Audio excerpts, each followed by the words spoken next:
물론 우리 신실하지 못했습니다. 생각하면 가슴이 아플 때가 많습니다. 입이 철개라도 할 말은 없지만 그래도 우리에게는 다른 길이 없습니다. 오직 말씀으로 돌아가야 합니다. 이 말씀을 인한 떠는 자, 에스라 같은 자가 일어나고 메가베 후손 같은 사람들이 일어나고 비누아스 같은 사람들이 일어나고 주님 앞에서 이 은혜의 역사를 이어갈 주님의 은혜의 구원가 되어야 합니다. 이 시대에 아직 소망이 있습니다. 오 주님, 우리를 이렇게 써주시옵소서. 바로 이들이 이 시대의 소망입니다. 이 혼과 영과 이 관절과 볼수록 찔러 죽이기까지 하고 그냥 매여있던 모든 죄악과 사단의 사슬을 끌어버리시고 말씀에 겸손하게 아멘하고 높여져 버리고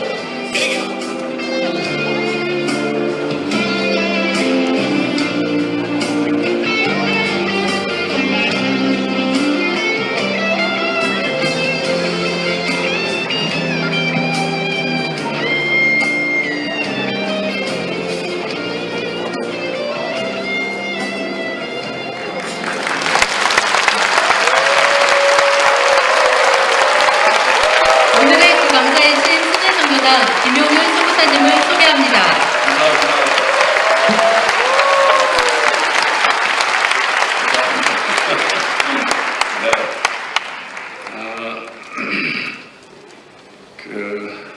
우리 주님을 사랑하시는 분만 아멘 하십시다. 제가 너무 높은데 이렇게 서 있어가지고 제가 이게 지금 비행기를 타고 얘기를 하는 건지 잘 몰라서 제 취향상은 요 밑에 내려가서 하면 제일 막 이렇게 좋겠는데 마이크가 어디 막 왔다 갔다 할 게 없어가지고 있습니까? 아유 너무 감사합니다. 네. 그렇군요. 네.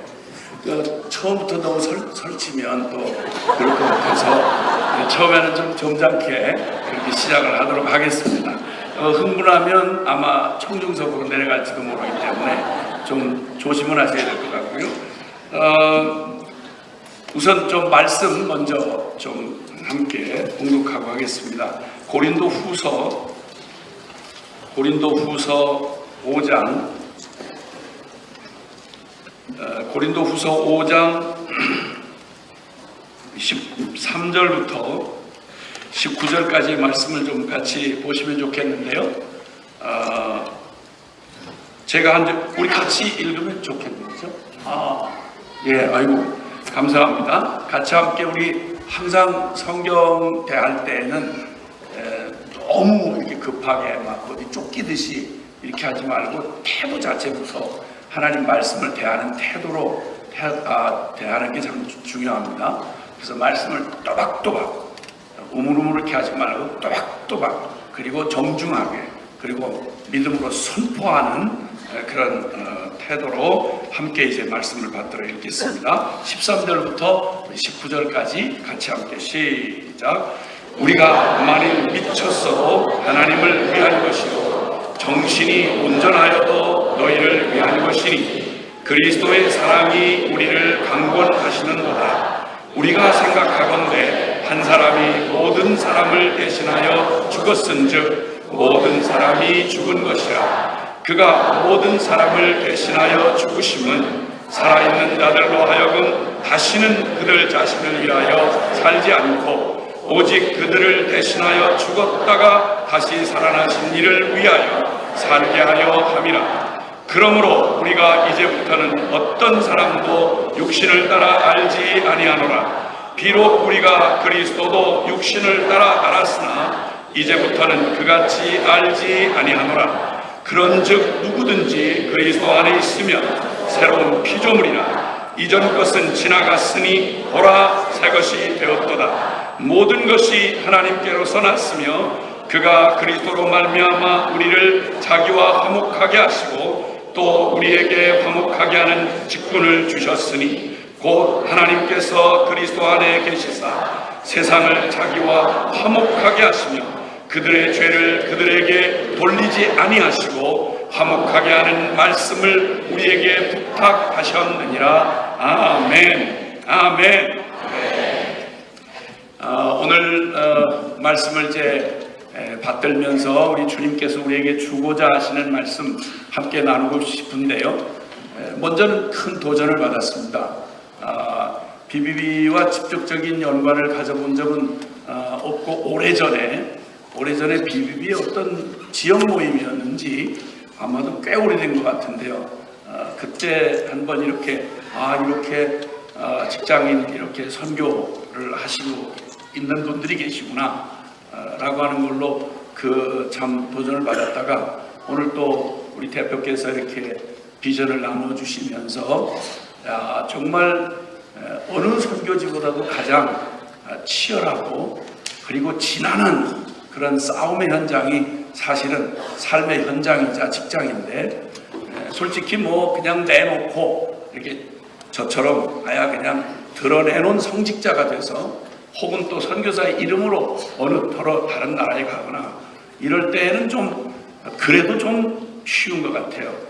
근데 많이 보는 사람들, 경쟁 대상자요, 함께 늘 몸을 부대끼면서 살아가는 사람들하고 그 속에서 그리스도인이 되어 그 속에서 빛을 발하고 그 속에서 정말 영향을 끼친다. 복음의 빛을 드러낸다. 회사라고 하는 건 냉혹하잖아요. 기업이라고 하는 건 이윤 추구가 최고의 목적인데 복음은 정반대 아니겠습니까? 나 잡아먹고 너 살아라 그런 거 아니겠어요? 한번 마음 좋은 걸로 한번 길을 터놨다가는 너 마음 좋다며 무한 리필을 요구하고 어디까지 참나 한번 보자 그러고 찔러보고 치열한 경쟁, 생존 경쟁의 바닥에서 여유고 생각할 겨를이 없는 곳에서 감히 그리스도임을 드러내고 거기서 믿음으로 살아가는 걸 결정하신 여러분에게 정말 경의를 표합니다. 이건 예수님의 영성 아니고는 불가능합니다. 선교사 이하의 영성 가지고 감히 BBB를 한다는 말은 제가 보기에 전혀 언어도단입니다. 적어도 제가 작은 그룹에 저는 공동생활을 하고 있습니다. 한 30여 년 가까이 공동생활을 하는데 길게 얘기할 것도 없고 그냥 서로 기분 좋을 때 한번 만나서 어머 자매님, 오 형제님 정말 사랑합니다. 할렐루야 이렇게 하고 헤어지는 건 누구나 할 수 있습니다. 극단의 연기자처럼 무대 위에서 한 번쯤 멋있는 립서비스하고 그리고 정말 우리의 가장 좋은 모습을 보여주는 잠깐의 쇼맨십은 가능하지만 함께 몸을 부대끼면서 치열하게 삶이 묻어있고 생존이 묻어있고 그런 속에서 같이 살아가면서 거기서 그리스도인을 드러내고 살아간다는 것 쉽지 않은 것쯤은 저희 공동체는 일반 성도가 아니고 다 선교사로 헌신한 사람들입니다. 그리고 일생을 종신 헌신한 사람들입니다. 그리고 무소유로 살아갑니다. 시비거리가 별로 걸릴 게 별로 없도록 네 꺼내고 할 것 없이 일체 통장을 다 털어버리고 일평생 무소유로 살아갑니다. 그러니까 시비 걸 게 별로 없죠. 그런데도 시비가 충만합니다. 좋은 건 한 주간이면 충분합니다. 한 주간 지나서 좋다는 건 그건 이상한 인간입니다. 한 주간은 천사처럼 서로 형님 먼저 아우 먼저 그럴 수 있습니다. 근데 한 주간만 더 지나가고 같이 함께 자고 함께 살 이러면 한번 해보세요. 아니 해보고 말고 할 것도 없죠. 다른 데를 찾아다닐 필요가 없습니다. 여러분 부부가 가장 강력한 증인입니다. 연애할 때 같으면야 천년이면 천년이면 길겠습니까? 만년이면 길겠습니까? 부부는 무엇으로 사는가? 사랑으로 살죠. 이렇게 대답하는 건 한 주면 충분합니다. 신혼여행 갔다 오다가 갈라지는 부부가 있다는 얘기 들었습니다. 정말 멀리서 봐야 아름답지 가까이서 보면 정말 어떻게 저런 놈을 만났나 이런 내 생애 최악의 선택 그러면 다른 사람이 떠오르는 게 아니고 그 놈이 같이 이렇게 왔다 갔다 떠나갑니다. 아주 드물게 정말 인꼬 부부로 사는 부부를 제가 알고 있는데요. 7년 동안 연애를 해서 결혼을 했어요. 7년 동안을 연애를 해서 결혼을 했으니까 이건 전 세계에서 드문 부부죠. 그리고 다른 사람들이 다 부러워합니다. 아주 좋은 직장에, 안정된 직장에, 그것도 굉장히 뭐 진짜 다른 사람들이 다 부러워할 만한 정말 매너 좋고 정말 인고 부부라고 알려져 있는 부부입니다. 그런데 어느 날 그 자매님이 제게 무언가 할 얘기가 있다고 그러면서 아주 분위기 있는 뷰가 좋은 그런 거실에 저를 초대해서 그리고 차를 한 잔 대접을 하고 거기까지는 너무 완벽했습니다. 찻잔이 식어갈 무렵 갑자기 눈에서 눈물이 훅 떨어지는 거예요. 그리고 자기의 그 고충을 털어놓는 거예요. 보통은 너무 어려워서 힘들고 고통스럽다 이런 말을 보통 하지 않습니까? 근데 너무 남편이 변함없이 잘해주는 이것 때문에 너무 무의미하게 느껴지고 너무 마음이 공허하고 괴롭다는 거예요. 나 진짜 당황했습니다. 아, 사람이 이게 너무 편해도 탈이고 너무 흠해도 탈이구나. 그러니까 인간을 만족시켜줄 길이 없어요. 그렇죠? 우리 형제님들 그러시죠?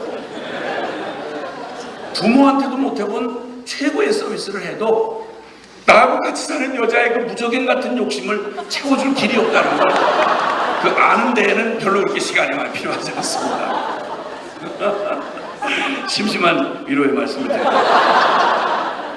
그리고 살다 보면 일단 내 거가 되기 전까지는 일단 얻어야 되겠다는 마음으로 최고의 서비스를 하지만 결혼 딱 하고 이건 내 거다 이런 생각이 드는 순간부터 남자들은 또 다른 정복해야 할 다른 것들을 찾아다닙니다. 그래서 자매님들은 그때부터 꿈 깨셔야 됩니다. 그래서 사업지향적이고 사역지향적이잖아요, 남자들이. 그러다 보니까 일단 결혼하기 전까지는 그 여자를 얻는 게 최고의 목적이지만 그러나 얻고 나면 그 다음에는 다른 성취가 또 있잖아요. 남자가 날마다 뭐 여자분들이 다 보고 살 수는 없는 거 아니겠습니까? 사회적 책임이나 또 가장으로서 또 혹은 여러 책무가 이렇게 시달리니까 너무나 어렵지 않습니까? 본의 아니게 자꾸 외향적으로 돌게 되고 집안은 믿는 부인한테 맡겨놓고 이러다 보니까 이게 섭섭하고 마음이 아파가지고 어려움을 겪는 가정을 많이 봤습니다. 거기다가 그 빈약한 인격이 한계의 상황에 도달하면 다른 데서 못하는 스트레스를 전부 너무 사랑하고 믿기에 아내한테 다 쏟아놓지 않습니까? 그렇죠? 그 나쁜 놈이. 그래서 이런 험한 남편한테 시달리다가 너무 어려움을 겪고 계시는 자매님들에게 정말 심심한 위로를 드립니다. 그러나 너무 낙심하지 마십시오. 너무 낙심하거나 포기하거나 그러지 마셔야 됩니다. 남의 얘기하면 또 남의 흉본다고 그러니까 저희 어머니 얘기를 하겠습니다. 저희 어머니는 진짜 대한민국 남자 중에 가장 험악한 남자를 만났습니다. 아주 그냥 하여튼 고급 술집을 하셨거든요. 술집을 하시는 데다가 매일 질서정연하고 세속적으로 생긴 기생들이 여럿 있는, 접대부들이 여럿 있는 그런 술집을 하셨어요. 그리고 거기에 고관 대작들이 많이 드나들었습니다. 국회의원 나리, 경찰서장 나리, 대학 총장 나리, 주로 이런 나리들이 많이 드나들었던 그런 곳이었습니다. 그러니까 매년 그런 곳에서 지내시다가 저희 집에 들어오시면 저희 어머니 외모가 절 닮았습니다. 그러니 질서정연하고 아주 나긋나긋한 서비스 최고인 그 기생들한테 서비스를 사장으로 받다가 일주일에 한두 번 집에 들어오시고 나면 일단 외모에서 짜증나십니다. 그리고 저희 어머니가 양반 가운데 토막이라는 충청남도 부여태생의 인동장씨 집안에 괜찮은 집안에 막내딸로 태어났는데 어떻게 하다가 험한 남편을 만났는지 역사는 진짜 신명합니다. 그렇게 만나셔가지고 고생을 평생 부인 대접 받는 걸 한 번도 못 봤어요. 매일 밤 두드려 맞고 매일 고통을 당하고 그런데 정말 그렇게 어렵게 사셨어요. 왜 그런 남자를 만났는지 난 이해가 안 돼요. 근데 그분이 안 만났으면 내가 없겠네. 그래서 참 역사가 어려운 거예요. 근데 어쨌든 그렇게 해가지고 평생 우리 아버지 돌아가실 때까지 정말 고생하셨어요. 남자 만난 게 차라리 표범한 마리 데리고 사는 게 낫지 그런 남자하고 사는 게 얼마나 어렵겠어요. 혹시나 여기는 전혀 그런 분이 아실 거예요. 그러나 여러분 직장 동료 가운데는 그런 분들이 어려움을 겪고 계신 분들이 많이 계실 거예요. 그런 분들한테 이런 위로를 전해주세요. 낙심하지 말도록. 그리고 희망을 가지라고요.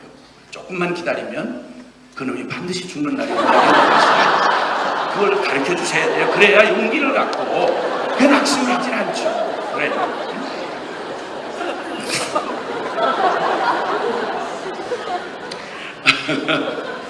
어쨌든 BBB가 추구하는 또 이렇게 직장 선교라고 하는 걸 감히 여러분이 거기에 뛰어들어서 하여튼 물론 원해서 뛰어든 건 아시겠죠. 어떡하다 잘못 순장을 만나가지고 그분이 그렇게 웃는 미소로 다가올 때 이런 험악하고 외로운 길이 기다리고 있을 줄 알았더라면 다시는 만나지 말았어야 될 텐데 그걸 어떻게 다 인생을 다 알고 삽니까? 그래서 여러분 그렇게 불행한 것처럼 보이는 그런 만남을 허락하신 우리 주님 앞에 일단 감사를 드리고 저는 한편 위로가 됩니다. 또 하나 위로가 되는 건 나만 고생하는 게 아니구나 이런 생각.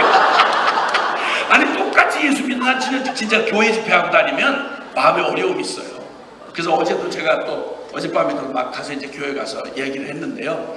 아주 교회 안에서 편안히 더군다나 대형 교회 다니는 분들은 편안하잖아요. 딱 팔짱 끼고 앉아서 완벽한 쉽게 말하면 준비 하나도 안 하고 졸고 자빠졌다가 그냥 준비도 안 한 채로 스랩 밖으로 나오듯이 주일날 딱 나오면 완벽한 콘티에 의해서 아주 매끄럽게 진행되는 그냥 넋 놓고 있어도 은혜가 저절로 감동이 되는 그런 예배를 드리면서 이렇게 다니시는 분들 중에 적잖은 분들이 사모함이 그만큼도 없어요. 뭐 말씀을 사모하고 뭐 주님 만나고 싶고 이런 생각 없어요. 나를 감동시켜봐라 그런 걸 다들 감동시켜봐라. 그리고 한 100년 120년 막 오래된 교회들 있잖아요. 가면 또 거기 묵어 쉬어터지 못했잖아 지들이. 그 전부 다 터줏대감들 아니에요. 그 얼굴 보면 예배드리는 얼굴을 보면 주님이 사과를 해야 될 정도. 아니 무슨 주님 만나는데 아니 뭐 무슨 인상을 그렇게 써.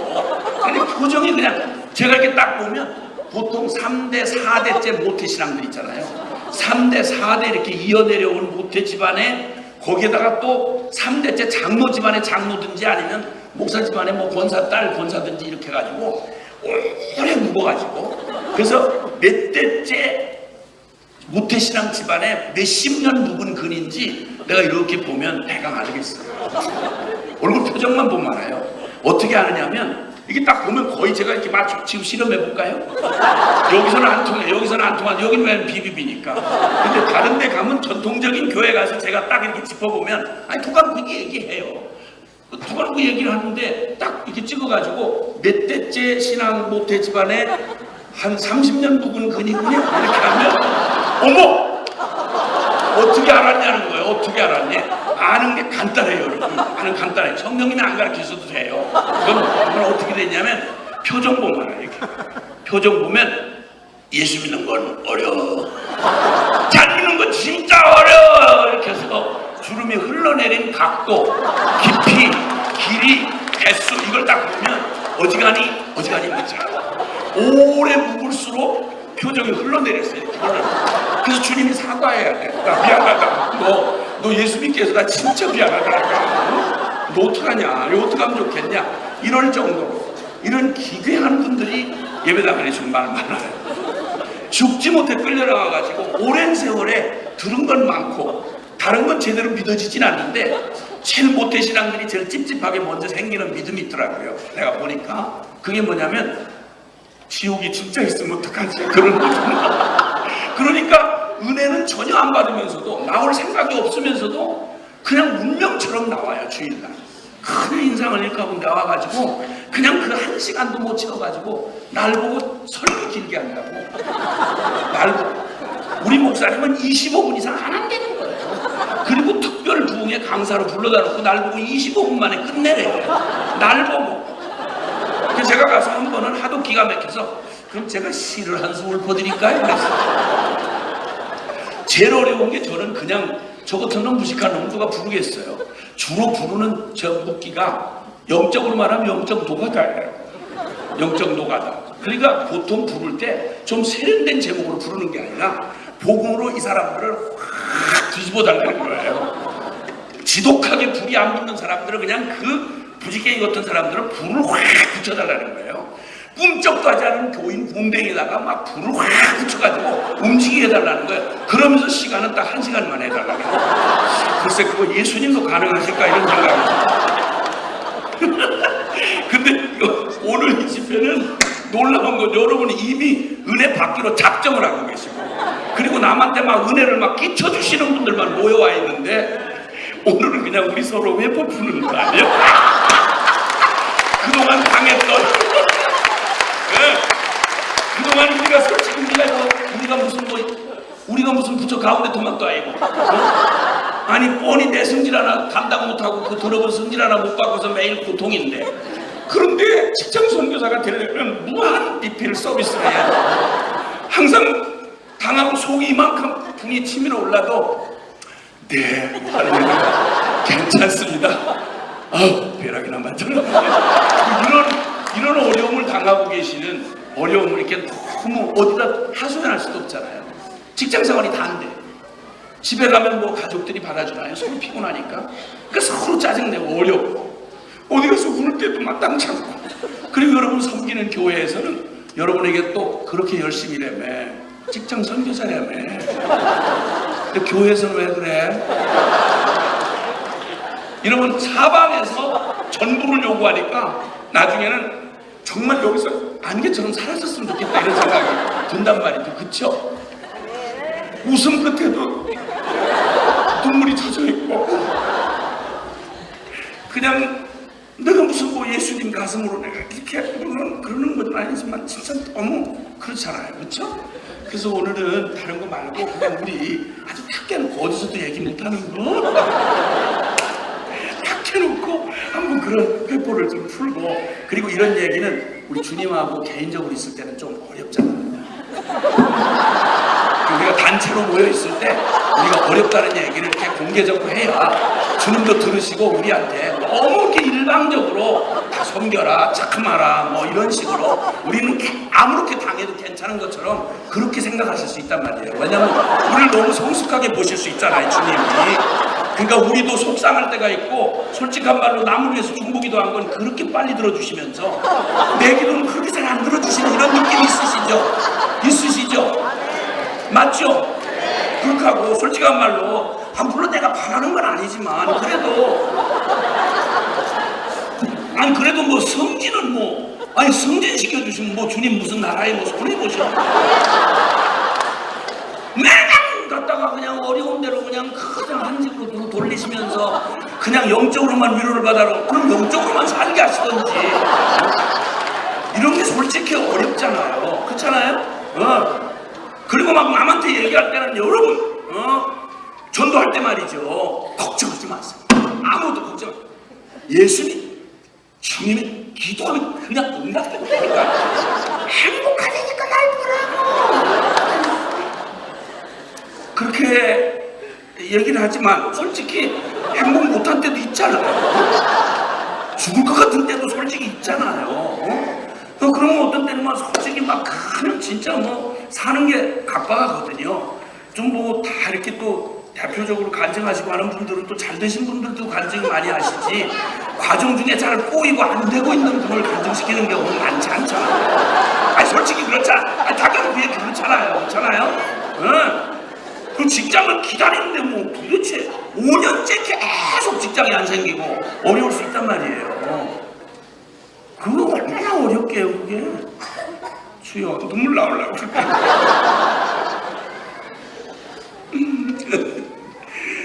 제가 기도를 인도한다고 저 대관령 꼭대기 가가지고 철야를 했어요. 철야를 했거든요.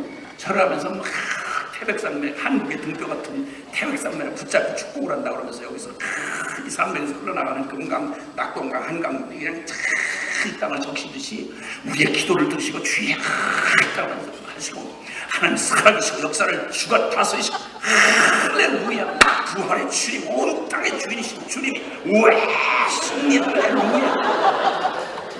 그러고 내려왔는데 글쎄 집주인이 불러가지고 그 좀 세를 좀 제때 내세요. 그 하나님 요즘 어떻게 바쁘신가 왜 이렇게 계산을 그때그때 안 하시는 모양인데, 그럼 금방 몇 시간 전에 온 천지를 불러서 막 그냥 이렇게 하던 내가 죄송합니다. 그 마음에 쓴 마음이 확 지나가면서 주여 차라리 데려가시옵소서 이런 생각이 들기도 그런단 말이죠. 네. 어쨌든 이런 참 애환을 겪으면서 살아가는 중에 그냥 빈말이 아니고 정말 직장 속에서 선교사로 살아간다는 건 꼭 유리관 속에 그대로 드러난 내 삶 24시간이 다 노출돼 있잖아요. 그런데 내가 어떤 존재인지 뻔히 아는데 그리스도를 표방하고 그 거침없는 진리를 누군가에게 선포해야 된다는 말은 그 책임감이 어마어마한 거죠. 너무 힘든 거예요. 여러분 이거 한마디로 정확하게 짚어놓고 갑시다. 이거 우리 힘으로 못하는 겁니다. 주님 하시지 않으면 못하는 겁니다. 아멘? 그럼 여기서 우리의 절망 끝에서 우리는 이거 주님이 하시는 사람이 할 수 없으되 하나님으로서는 하실 수 있느니라. 아멘. 우리 이 믿음 있기에 순종하는 겁니다. 그리고 우리는 그 일의 증인이 되어야 합니다. 저는 그래서 오늘 이 본문 말씀 가운데 복음에 변화시키는 능력이라는 제목으로 함께 좀 나누려고 합니다. 그게 사실은 지금부터 사실은 카운트를 해야 되거든요. 지금 메시지 시간이 벌써 안내를 하다가 시간 벌써 다 잡아먹고 지금 아주 굉장히 초고속으로 한번 가보겠습니다. 인생사 중에 크고 작은 많은 일들이 있지만 여러분 우리 인생의 최고 최대 사건을 말하라면 더할 것 없이 이 인생이 말입니다. 땅에부터 사는 인생이 살아계신 하나님을 만나는 사건, 이거보다 더 큰 사건 없습니다. 이 하나님을 만남, 살아계신 하나님을 인생이 만났다, 피조물이 인생이 만났다 그러면 그리고 아무 일도 없다, 이런 일은 있을 수가 없습니다. 우리 인생에 가장 크고 가장 충격적인 사건이 있다면 말 그대로 살아계신 우리 주님을 만나는 사건입니다. 이 주님을 만나면 여러분 그 100년 인생에 죄 가운데 살던 죄인이 의인이 되고 지옥 심판받았던 우리가 천국을 얻게 되고 영적인 고아요 그저 완전히 죄의 노예였던 우리가 하나님의 아들 되는 역사로 뒤바뀌어지는 천지개벽하고도 비교할 수 없는 사건이 바로 살아계신 하나님을 만나는 사건입니다. 그 주님을 만나면 우리에게 일어나는 가장 뚜렷한 그 결과가 바로 뭐냐면 변화라는 것이죠. 하나님 만나고 그리고 아무 일도 없었다, 이런 일은 천하에 일어날 수 없는 기적입니다. 그 있을 수가 없어요. 어떻게 살아계신 하나님을 만났는데 그리고 아무 일도 없다, 이게 말이 되겠습니까? 이게 있을 수 없는 말입니다. 아주 충격적으로 변화를 하는데, 그래서 성경은 간단 없이 말씀하기 오늘도 읽은 본문 가운데 누구든지, 그런즉 누구든지 그리스도 안에 있으면, 이 말은 그리스도 밖에 있던 하나님하고 상관없이 살아가던 인생이 그리스도 십자가의 복음을 통해서 그리스도 안으로 들어온 사람, 하나님과 생명과 인격적인 관계가 맺어진 사람, 그 사람은 새로운 피조물이다. 이전 것은 지나갔으니 보라 새 것이 되었도다. 아멘. 그러니까 그리스도인이 됐다, 하나님을 만났다, 이런 말은 그냥 변화가 아니고 개과천선하는 거 아니고 윤리 도덕적으로 좀 개선되는 걸 말하는 게 아니라 완전히 이전 것을 찌그러진 거 고쳐서 중고품 만드는 정도가 아니라 차원 자체가 완전히 바뀐다는 것입니다. 새로운 피조물이다. 이전 것은 지나갔으니 보라 새 것이 되었도다. 아멘. 그리고 주님은 니고데모라는 사람 만나서 인간 최선으로 살아간 사람 중에, 유대인 중에 가장 율법적이었던, 인정받았던 바로 사내들인 공회의원이었던 바리새인이었던 니고데모에게 주님은 한마디로 이렇게 말씀합니다. 진실로 진실로 내게 이르노니 너 거듭나야 되겠다. 뭘 하나 몇 퍼센트 고쳐라 이런 말이 아니고 너 다시 태어나야 되겠다, 이런 말이었습니다. 거듭나지 아니하면 하나님 나라를 들어가는 걸 그만둬 놓고 구경도 못한다. 그러니까 사실 우리가 신생, 다시 태어난 삶이다, 거듭난 삶이다, 하늘에 속한 삶이다, 주님의 백성이다 라고 하는 말을 할 때 이 의미는 어마어마합니다. 천지개벽으로도 표현이 모자란 얘기입니다. 존재 자체가 바뀌는 어마어마한 변화를 경험하게 되는 것입니다. 이렇게 변화를 경험한 사람은 다시 돌아가는 건 사실은 불가능합니다. 다시는 돌아갈 수 없는 그런 운명이 되는 거죠. 새로운 피조물이 되는 거니까요. 십자가의 복음을 만나고 변화되었다라고 할 때 이 변화는 바로 이런 농도의 변화인 것을 성경이 말하기를 우리에게 주님은 요한복음 5장 24절 이하에 보면 내 말을 듣고 나 보내신 이를 믿는 자는 영생을 얻었고 전혀 새로운 생명을 얻었고 심판에 이르지 아니하나니 예수 그리스도 만나기 이전 복음 만나기 이전을 죽음에서 생명으로 옮겼느니라. 할렐루야. 이게 그리스도인 되었다, 이게 거듭났다, 하나님의 백성 되었다는 말에 혼돈 없이 성경 전체가 소리치며 외치는 주장입니다. 아멘. 여러분 새 생명을 얻으셨습니까? 거듭나셨습니까? 하나님의 백성이십니까? 예, 아멘입니다. 이 말을 대한민국 1000만 성도 중에 아마 많이는 아니지만 교단별로 별로 궁금할 데가 없을 만큼 35년 동안 제가 다니면서 기회 주어지는 대로 가서 도전을 했습니다. 도전한 거죠. 왜냐하면 마태복음 7장 21절 이하에 보면 거기에 우리가 말하는 인간 최선 편에서 말할 수 있는 최선 변화라고 말하는 최선을 쌓아온 사람들이 결론에 가서 전혀 완전히 뒤바뀌어버리는 운명을 경험하게 되는 걸 마태복음 7장 21절에 주님이 직접 하신 말씀이 있습니다. 나더러 주여 주여 하는 자가 다 천국에 들어갈 것 아니요 하늘에 계신 내 아버지 뜻대로 행하는 자라야 들어가리니. 그때 22절에 적은 사람이 아니라 많은 사람이 예수님께 나와서 이르되 주여 주여 우리가 주의 이름으로 귀신을 쫓아내고 주의 이름으로 많은 권능을 행하고 주의 이름으로 선지자노릇 하지 않았습니까? 라고 하리니 23절 그때 주님이 밝히 말씀하시기를 이 불법을 행한 자야 내게서 떠나가라. 나는 너를 도무지 알지 못한다. 예수님을 주여 주여 그냥 부르는 것도 아니고 따블로 부릅니다. 주님이 부담이 될 정도로 따블 주여 주여 뭐 이런 식으로 부르는 거죠. 그리고 주의 이름으로 선지자 노릇했다, 귀신을 쫓아냈다, 권능을 많이 행했다 이러면 적어도 대한민국 기독교계에 아마 이보다 더 유명한 분이 있겠어요. 근데 그런 유명세 가지고 기독교 인지도 가지고는 사역에 막 여러 가지 나타난 이런 일들 가지고는 절대 보장할 수 없는 게 있는데 그건 바로 하나님이 우리에게 주셨다. 복음으로 살아계신 주님을 의미있게 생명으로 만나고 변화되는 것을 그 말로 대신할 수 없다 이 말입니다. 그만큼 어마어마한 얘기입니다. 예수 그리스도를 한 인생이 만나서 의미있게 만나서 변화받는다는 얘기는 그냥 종교 하나 내 삶에 덧붙인다는 얘기가 아니며 뭐 도덕적으로 조금 함양된다 이런 말 따위가 아닙니다.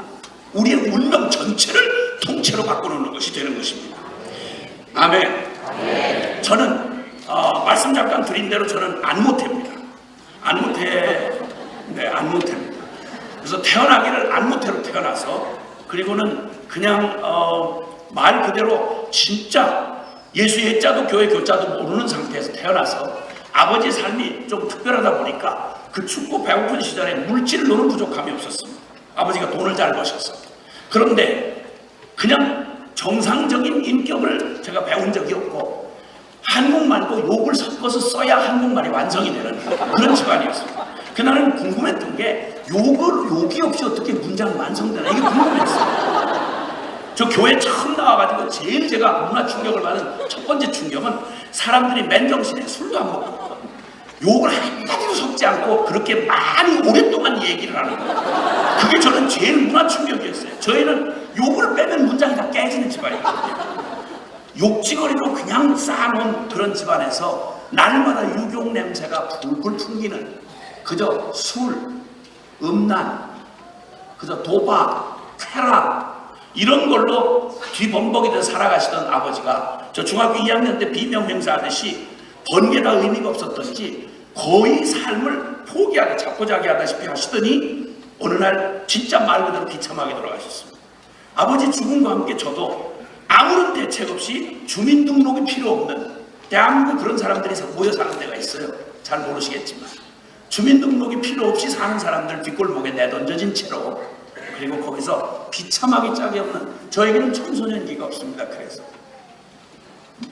날마다 살인, 마약, 술, 폭력 매일 신문 뉴스에 나올 만한 얘기들, 거기는 전혀 뉴스가 비치지 않는 곳입니다. 그런 곳에서 비참한 삶을, 내가 왜 태어났나, 왜 살아야 하나, 어디로 가나, 한 번도 물을 겨를이 없이 그 비참하게 밀려오는 삶의 두려움 앞에 그냥 맞이할 용기가 없어서 제가 주님을 만나기 직전에 저는 자학증에 시달리던 불쌍한 청년이었습니다. 저의 삶에 까지고 몸뚱이로 얻어 터지고 뭐 짓밟히고 뭐 좀 어려움 당하고 배고프고 이런 건요, 육체로 당한 건 지나가면 금방 잊어버립니다. 그런데 지금도 그때를 생각하면 아릿하게 제게 아픔으로 느껴지는 게 있습니다. 그게 뭔지 아세요? 내가 누군가에게 도움을 청할 수가 없는 거예요. 여보요, 후다이, 나 어떻게 살아야 돼요? 나 어떤 놈이에요 이거? 어떻게 하다 내 인생이 이렇게 꼬이는 거예요? 어떤 놈 태어나면 대통령 아들인데 난 어떻게 하다가 전생에 무슨 죄가 많아서 나 이렇게 저주받은 이 술집 망한, 그것도 망한 술집 아들로 태어나, 이거 뭐요? 이게 도대체 무슨 일이 꼬여서 이런 거예요?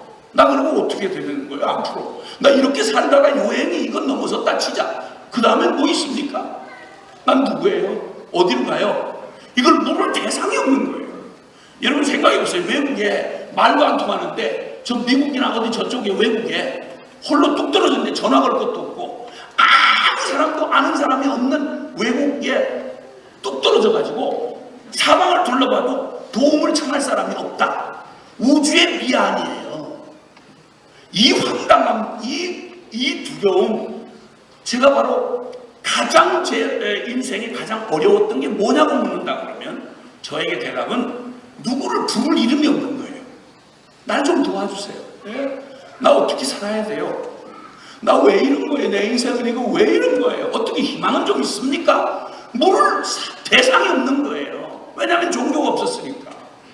우리 아버지는 그렇게 하고 죽었고, 일가 친척 누구도 그 일이 그렇게 거꾸러지고 아버지 거꾸러지고 난 뒤에 그 비참한 삶을 사는 동안에 저희 가족 돌아봐주는 친척 없어요.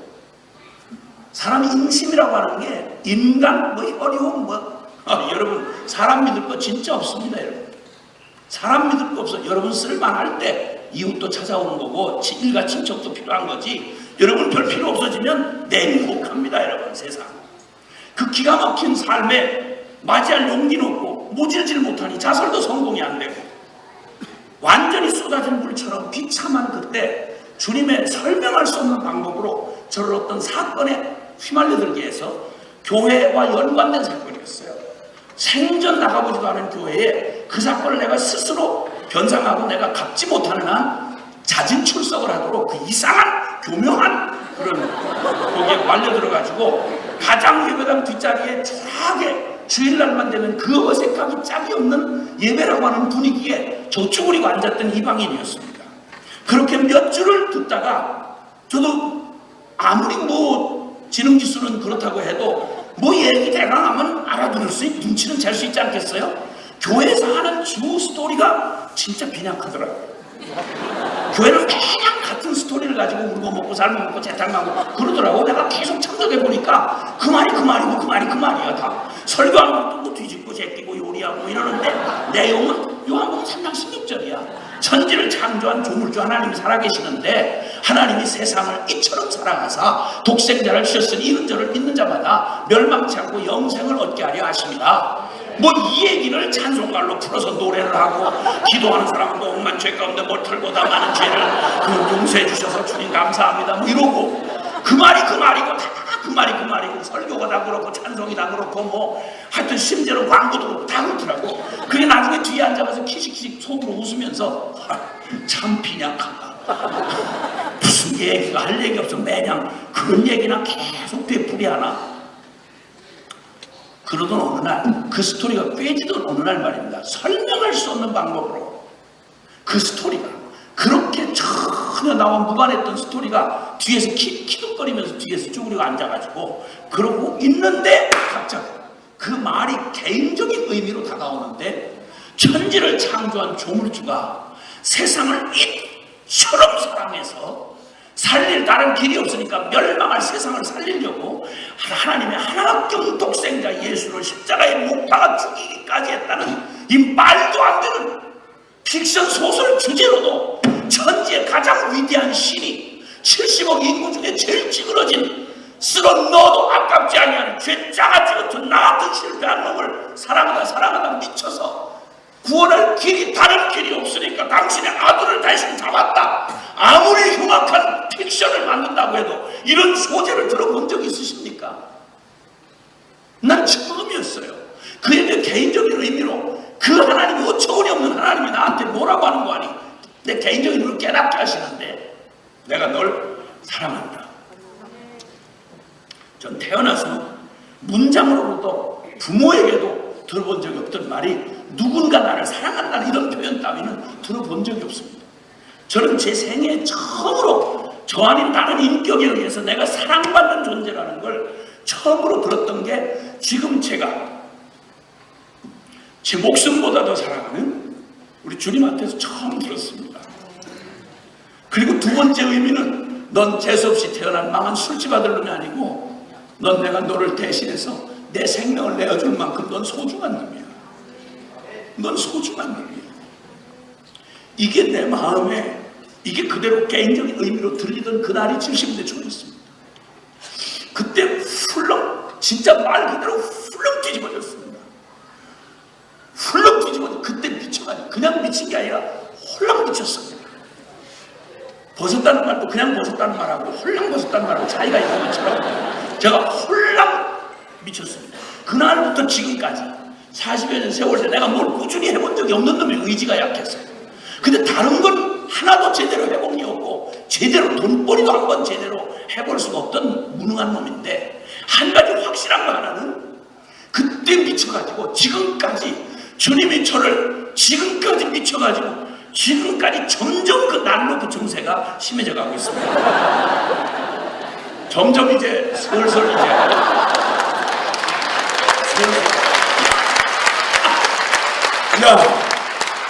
미쳤습니다. 그리고 뒤집어졌는데 설명 하나 할 거 없고 내가 교리를 알아요. 뭐 무슨 신학을 막 배웠어요. 뭐 아무것도 그냥 만나니 예수님 만난 밖에 없는데 이게 너무 감격해가지고요. 이걸 어떻게 흥분을 나는 모태신앙이 아니니까 교회에 관한 거 아무것도 모르잖아요. 그날 제가 그 뒤집어졌던 날 그날 94계단 계단 숫자가 94계단인 시골 교회 거기서 그 새벽에 저 혼자 뒤집어졌거든요. 그리고 이 가슴을 어떻게 할 줄을 몰라가지고 그냥 할 줄을 몰라서 그냥 계단을 내려온 거예요. 내려왔는데 그때가 아직은 이른 시간이었습니다. 그 이른 시간에 어떤 놈이 저 20대 초반이었으니까 어떤 놈이 글쎄 잠이 들깬 것처럼 쓰레빠를 찌찌 끌고 나오는 20대 청년이 바로 계단 내려오자마자 길거리에서 만났어요. 근데 내가 이걸 어떻게 해야 될지 모르니까 그때 제가 그놈 길을 딱 가로막았습니다. 이렇게 딱 가로막았어요. 그리고 막 떨리는 말로 그랬어요. 예수님을 믿습니까? 이랬어요. 그랬더니 이놈이 갑자기 잠이 들깬 채로 나왔다가 왜 미친놈이 이러고 길을 가로막고 이러니까 쳐다보고 너무 이상하니까 하도 어처구니가 없으니까 안 믿어 왜? 얘가 그러더라고. 개념 없이 그러더라고요. 근데 그 말이 어젯밤만 같았어도 내가 그 말을 내가 해야 할 말이었어요. 근데 지금 오늘 이 새벽에 내가 뒤집어졌는데 가장 이해할 수 없는 말이 예수 안 믿는다는 말인 거예요. 아니 어떻게 이 어마어마한 예수님을 어떻게 안 믿어? 이게 이해가 안 돼가지고 내가 이해가 안 돼가지고 막 이렇게 떨면서 내가 그 친구한테 그랬어요. 그러면 왜 안 믿습니까? 이랬어요. 왜냐면 이해가 안 되니까. 왜 안 믿습니까? 그랬더니 이놈이 이게 점점 시비 거는 줄 알고 내가 믿기 싫어서 안 믿어. 이러는 거 이 자식이 시기자를 뒤에다가 계속 붙이면서 이러는 거예요. 그건 제 전공이잖아요. 지가 할 게 아니고 그건 내 특허인데 그 쥐가 함부로 내가 믿기 싫어. 그러니까 그게 더 이해가 안 되는 거예요. 그래서 내가 그냥 누가 시킨 것도 아닌데 그냥 이렇게 가로막고 선 채로 무슨 이유로 안 믿습니까? 이런 거예요. 내가 하도 이해가 안 되니까 무슨 이유가 있겠지 싶어서 그랬더니 그놈이 가만히 그 질문을 거꾸로 다 바꿔놨더니 이놈이 뭐가 저도 가만히 생각해보니까 가만히 있어. 내가 무슨 이유로 안 믿지? 아니 어떤 예수 안 믿는 인간이 이 안 믿을 이유를 따져가지고 고로 난 안 믿는다 이런 놈 어디 있어? 이렇게 정신 차린 불신자가 어딨냐고. 그냥 개념 없이 사는 거지. 그렇잖아요. 그러니까 가만히 가다 저도 웃기나 봐 갑자기. 그러니까 핏이 웃으면서 뭐 별 이유는 없는데? 이러는 거예요. 근데 그 얘기를 듣는 순간 내가 피가 거꾸로 솟았어. 피가 완전히 거꾸로 솟는 거예요. 아니 어떻게 이 놀라운 예수님을 이유도 없는데 안 믿는다는 말을 감히 해? 이 생각 확 들면서 그래서 내가 도저히 견딜 수가 없는 거예요. 그래서 이 자식 이거 형편없는 놈이네 이거. 이 새끼 이거 완전히 이거 형편없는. 아니 네가 이해가 있어서 안 믿을 이유가 있어서 안 믿는다 그러면 내가 이해를 할 수가 있잖아 내가. 근데 아무런 이유도 없이 이 좋은 예수님을 무조건 안 믿는다는 게 말이 돼 이 자식 이거. 내가 막 분이 나가서 그랬더니 그놈이 가만히 생각하니까 저도 생각하기에 지가 나쁜 놈인가 봐요. 그러더니 막 당황해서 말을 못하고 이러더니 그럼 믿으면 될 거 아니야 이래가지고 제 1호 전도가 그렇게 시작됐어요. 그러면 그 다음 어떻게 살았을지는 대강 짐작이 되시죠. 뭐 긴 얘기할 것도 없이 아니 첫 번 전도를 그래서 그러니까 내가 제일 가슴에 와닿는 우리 성경의 인물 중에 우리 그 사마리아 수가성 누님 있잖아요. 있잖아. 그 거시기한 누님 있잖아요. 거기서 은사 받은 그 자매님 있잖아요. 요한복음 4장에 나오는 사마리아 수가성 우물가에서 예수님 만나가지고 예수님 얼마나 어려움 당하셨어요.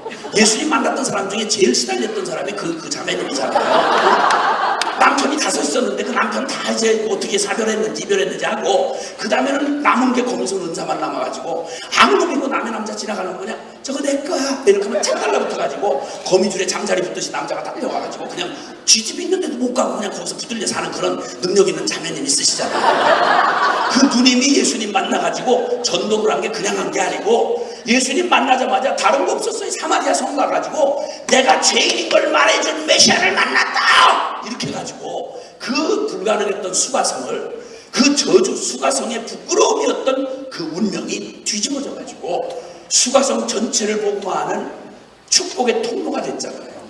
그 누님 생각이 난 거예요.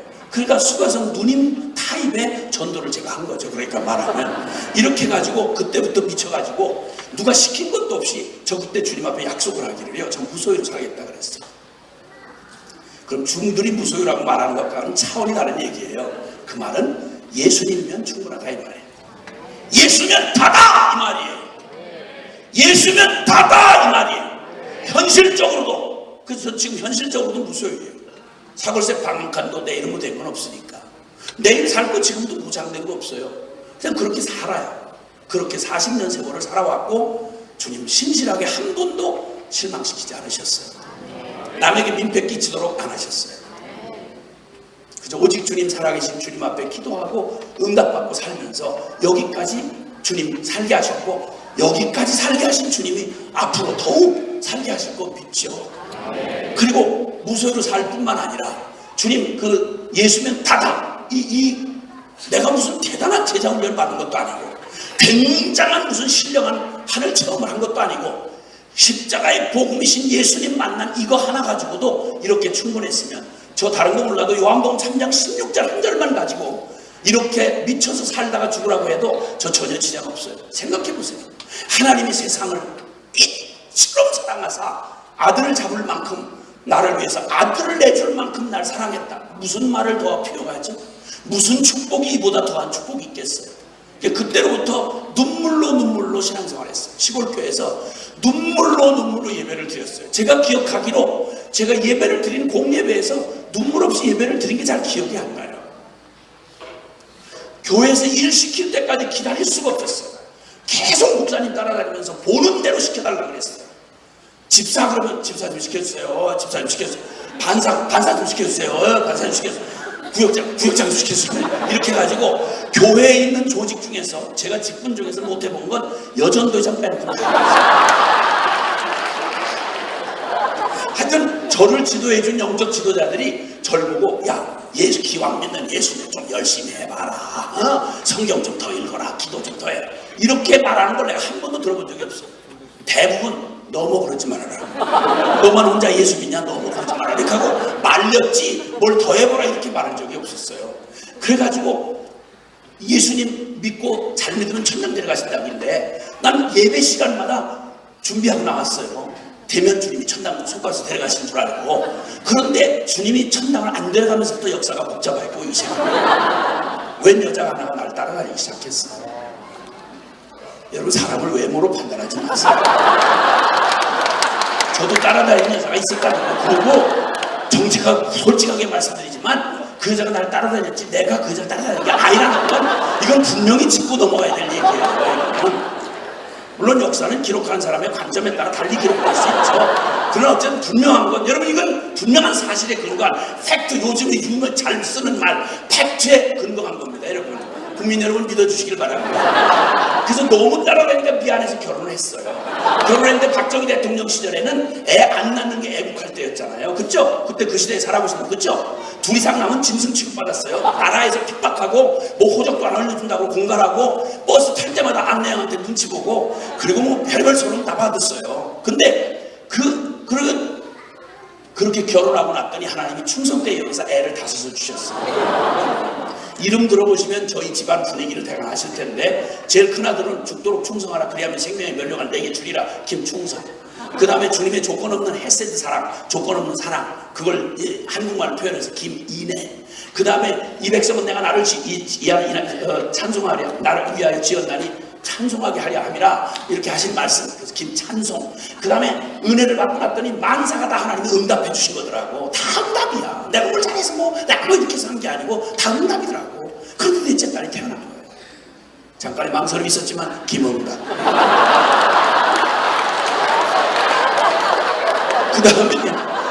그 다음에 여러분도 믿으시지만 예수님 다시 오시는 걸 믿으시는 분만 아멘.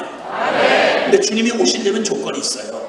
마태복음 24장 14절에 이 천국 복음이 모든 민족에 증언되기 위하여 온 세상에 전파되니 그제야 끝이 오리라. 이것 없이 주님 못 와요. 그러니까 예수님 다시 오시는 거 맞이하려면 주님 오고 계시는 그 주님 달려 맞이하는 게 다른 거 없어요. 직장 선거 끝장내셔야 돼요.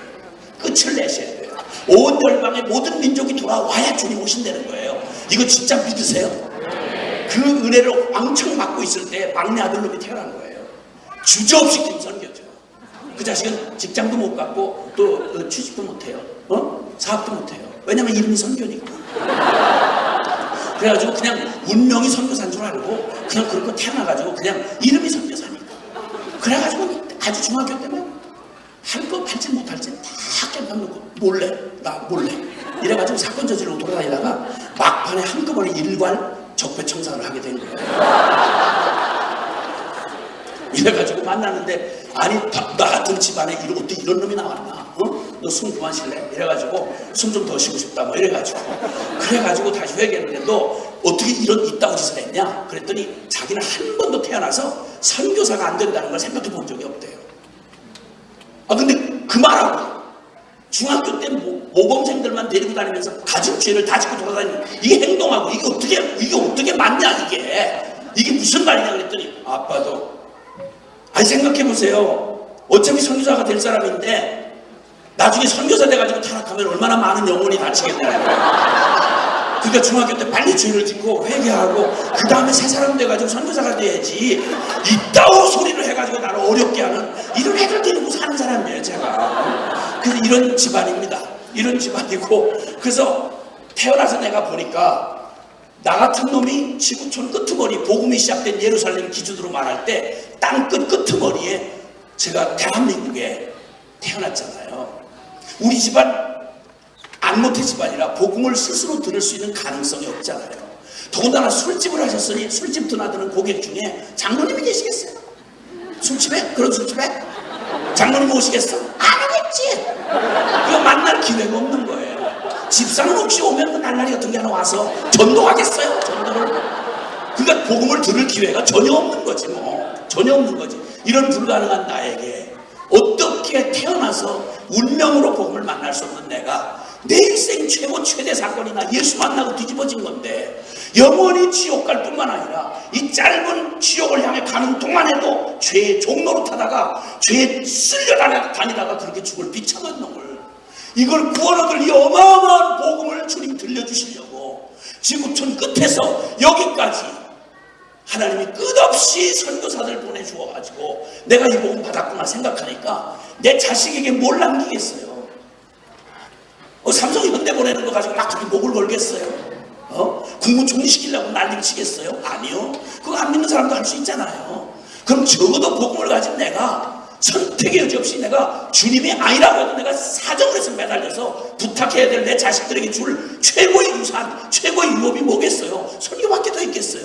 그래서 태어나는 쪽쪽 그냥 뭐 누가 가르쳐준 것도 아니고, 아니 결론으로 딱 보고 났더니 내 인생의 최고 복음 받은 사건이 최고인데, 이걸 전해준 선교사야말로 날 살리고 우리 가정 살리고 이 민족 살린 인류 역사의 최대의 공헌이 유엔 사무총장 하는 것보다 더한 게 바로 이 선교사 아닌가. 이 확신에 저는 그때부터 지금까지 제 확신을 흔들 수가 없어요. 성경도 지지해주고 계시고.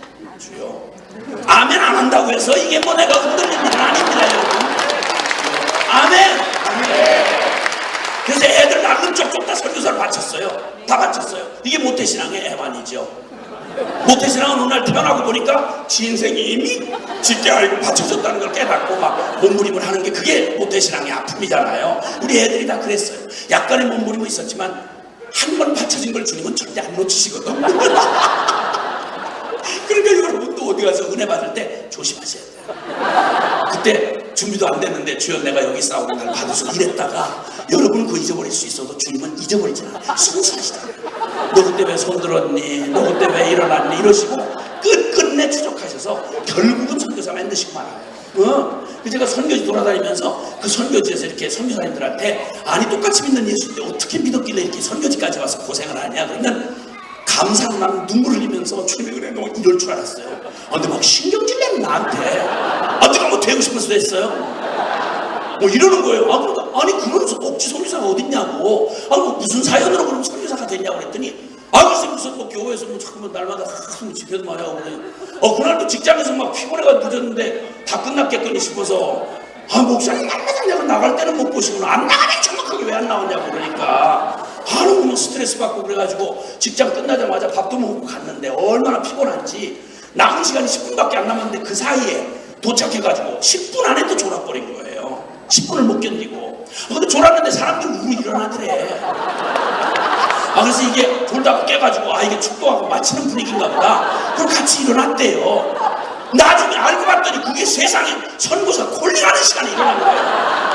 이걸 알고 나 얼마나 찝찝한지. 나는 맨정신에 한 게 아니라 이거 소용없다고 무효라고 막 이랬는데 그때부터 시작해서 직장이 자꾸 가면도 떨어지고 뭐가 사업 조그만 사업하면 이게 망하고 계속 그러더라는 거예요. 그리고 주님이 평소에는 안 나타나시다가 너무 속상하고 심란한 날 비가 부슬부슬 오는 저녁 같은데 그런 때 나타나셔가지고 너 그때 왜 일어났니? 너 그때 왜 일어났니? 이러시는 말이에요.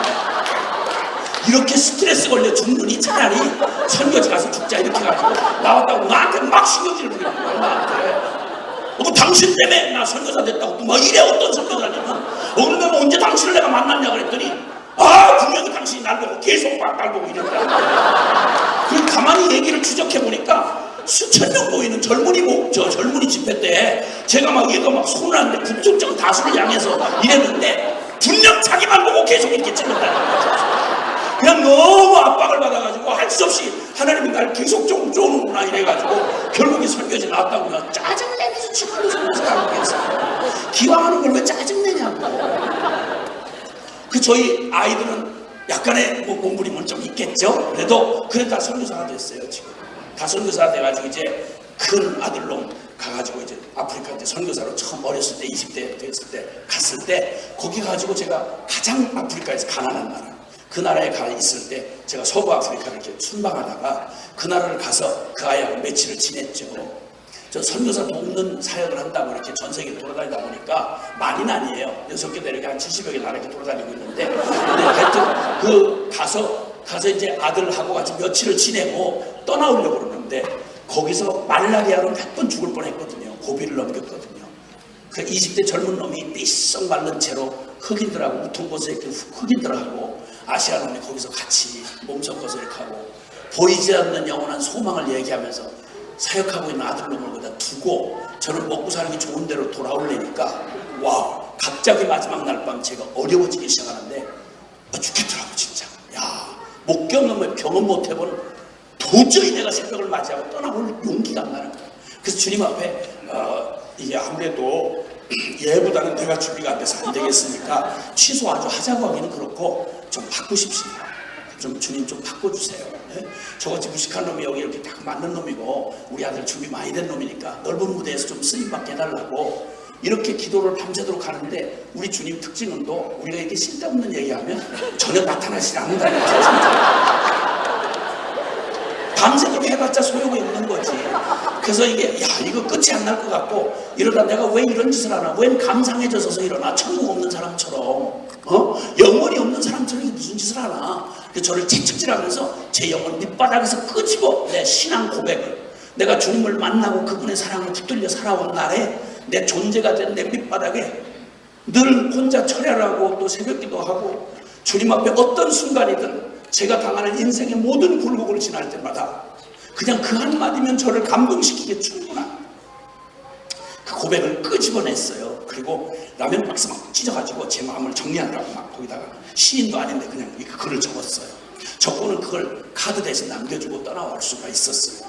자, 그런데 몇 년이 지난 뒤에 뿔뿔이 나가있던 애들이 해외에서 돌아와서 마침 제 생일을 맞이하는데 그때 생일을 맞이하는 날이라서 애들 5이 그것도 조용히 준비하는 게 아니라 우리가 말이지 아빠를 왜 생일잔치를 준비하겠다는 거예요. 그렇게 떠들길래 나도 인간이니까 어떻게 모든 걸 영적으로만 생각을 하겠어요. 그래서 5놈이 장성한 놈이 준비를 한다고 하면 뭐가 현찰로 약간 도움이 되겠다 이런 기대를 살짝 했단 말이에요. 내가 처음으로. 그런데 세상에 뚜껑을 딱 열고 놨는데 떠들기만 실컷 떠들어 놓고 다 선교사니까 뭐 돈을 버는 거 뭐가 있나 뭐 그냥 다 선교사니까 준비를 했는데 지들이 정성을 다해 준비했다는 게 세상에 케이크를 하나 달랑 사왔는데 케이크도 내 얼굴 반만한 걸 사왔어. 난 케이크 그렇게 작은 걸 카스테라라고 그러지 그걸 케이크라고 그러고 처음 들었고 처음 봤고 거기다 초를 하나씩 꼽아놓고 축하의 말을 해줬어요. 한마디씩 이렇게 축하를 하다가 저희 마누라는 중간에 껴가지고 나와가지고 장례식도 아닌데 말을 시작지 못하고 계속 울다가 퇴장당했어요.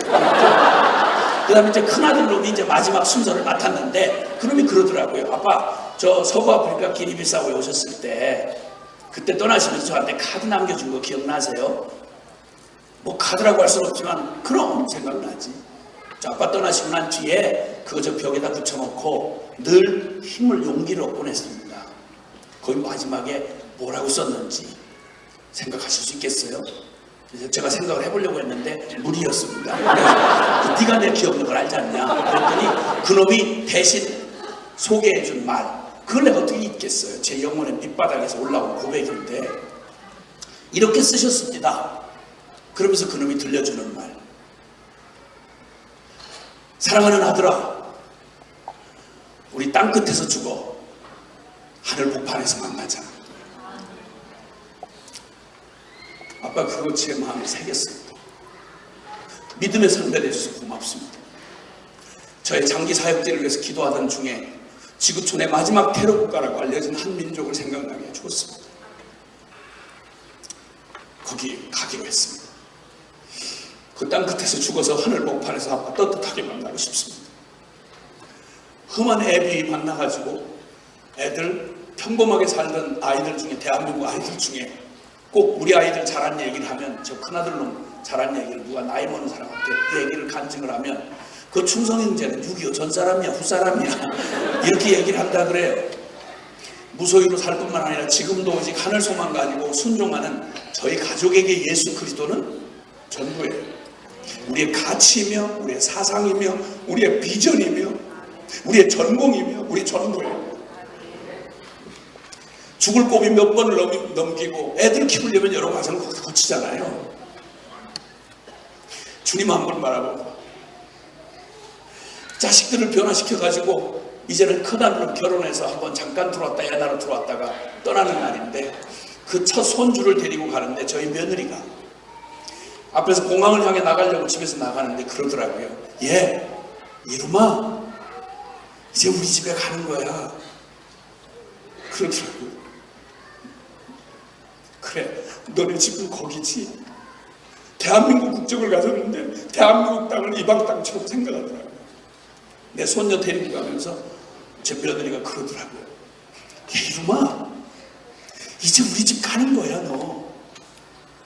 뒤에서 따라가면서 뭐야 그렇지 우리 고향은 이 땅이 아니지 우리 본향은 하늘이지.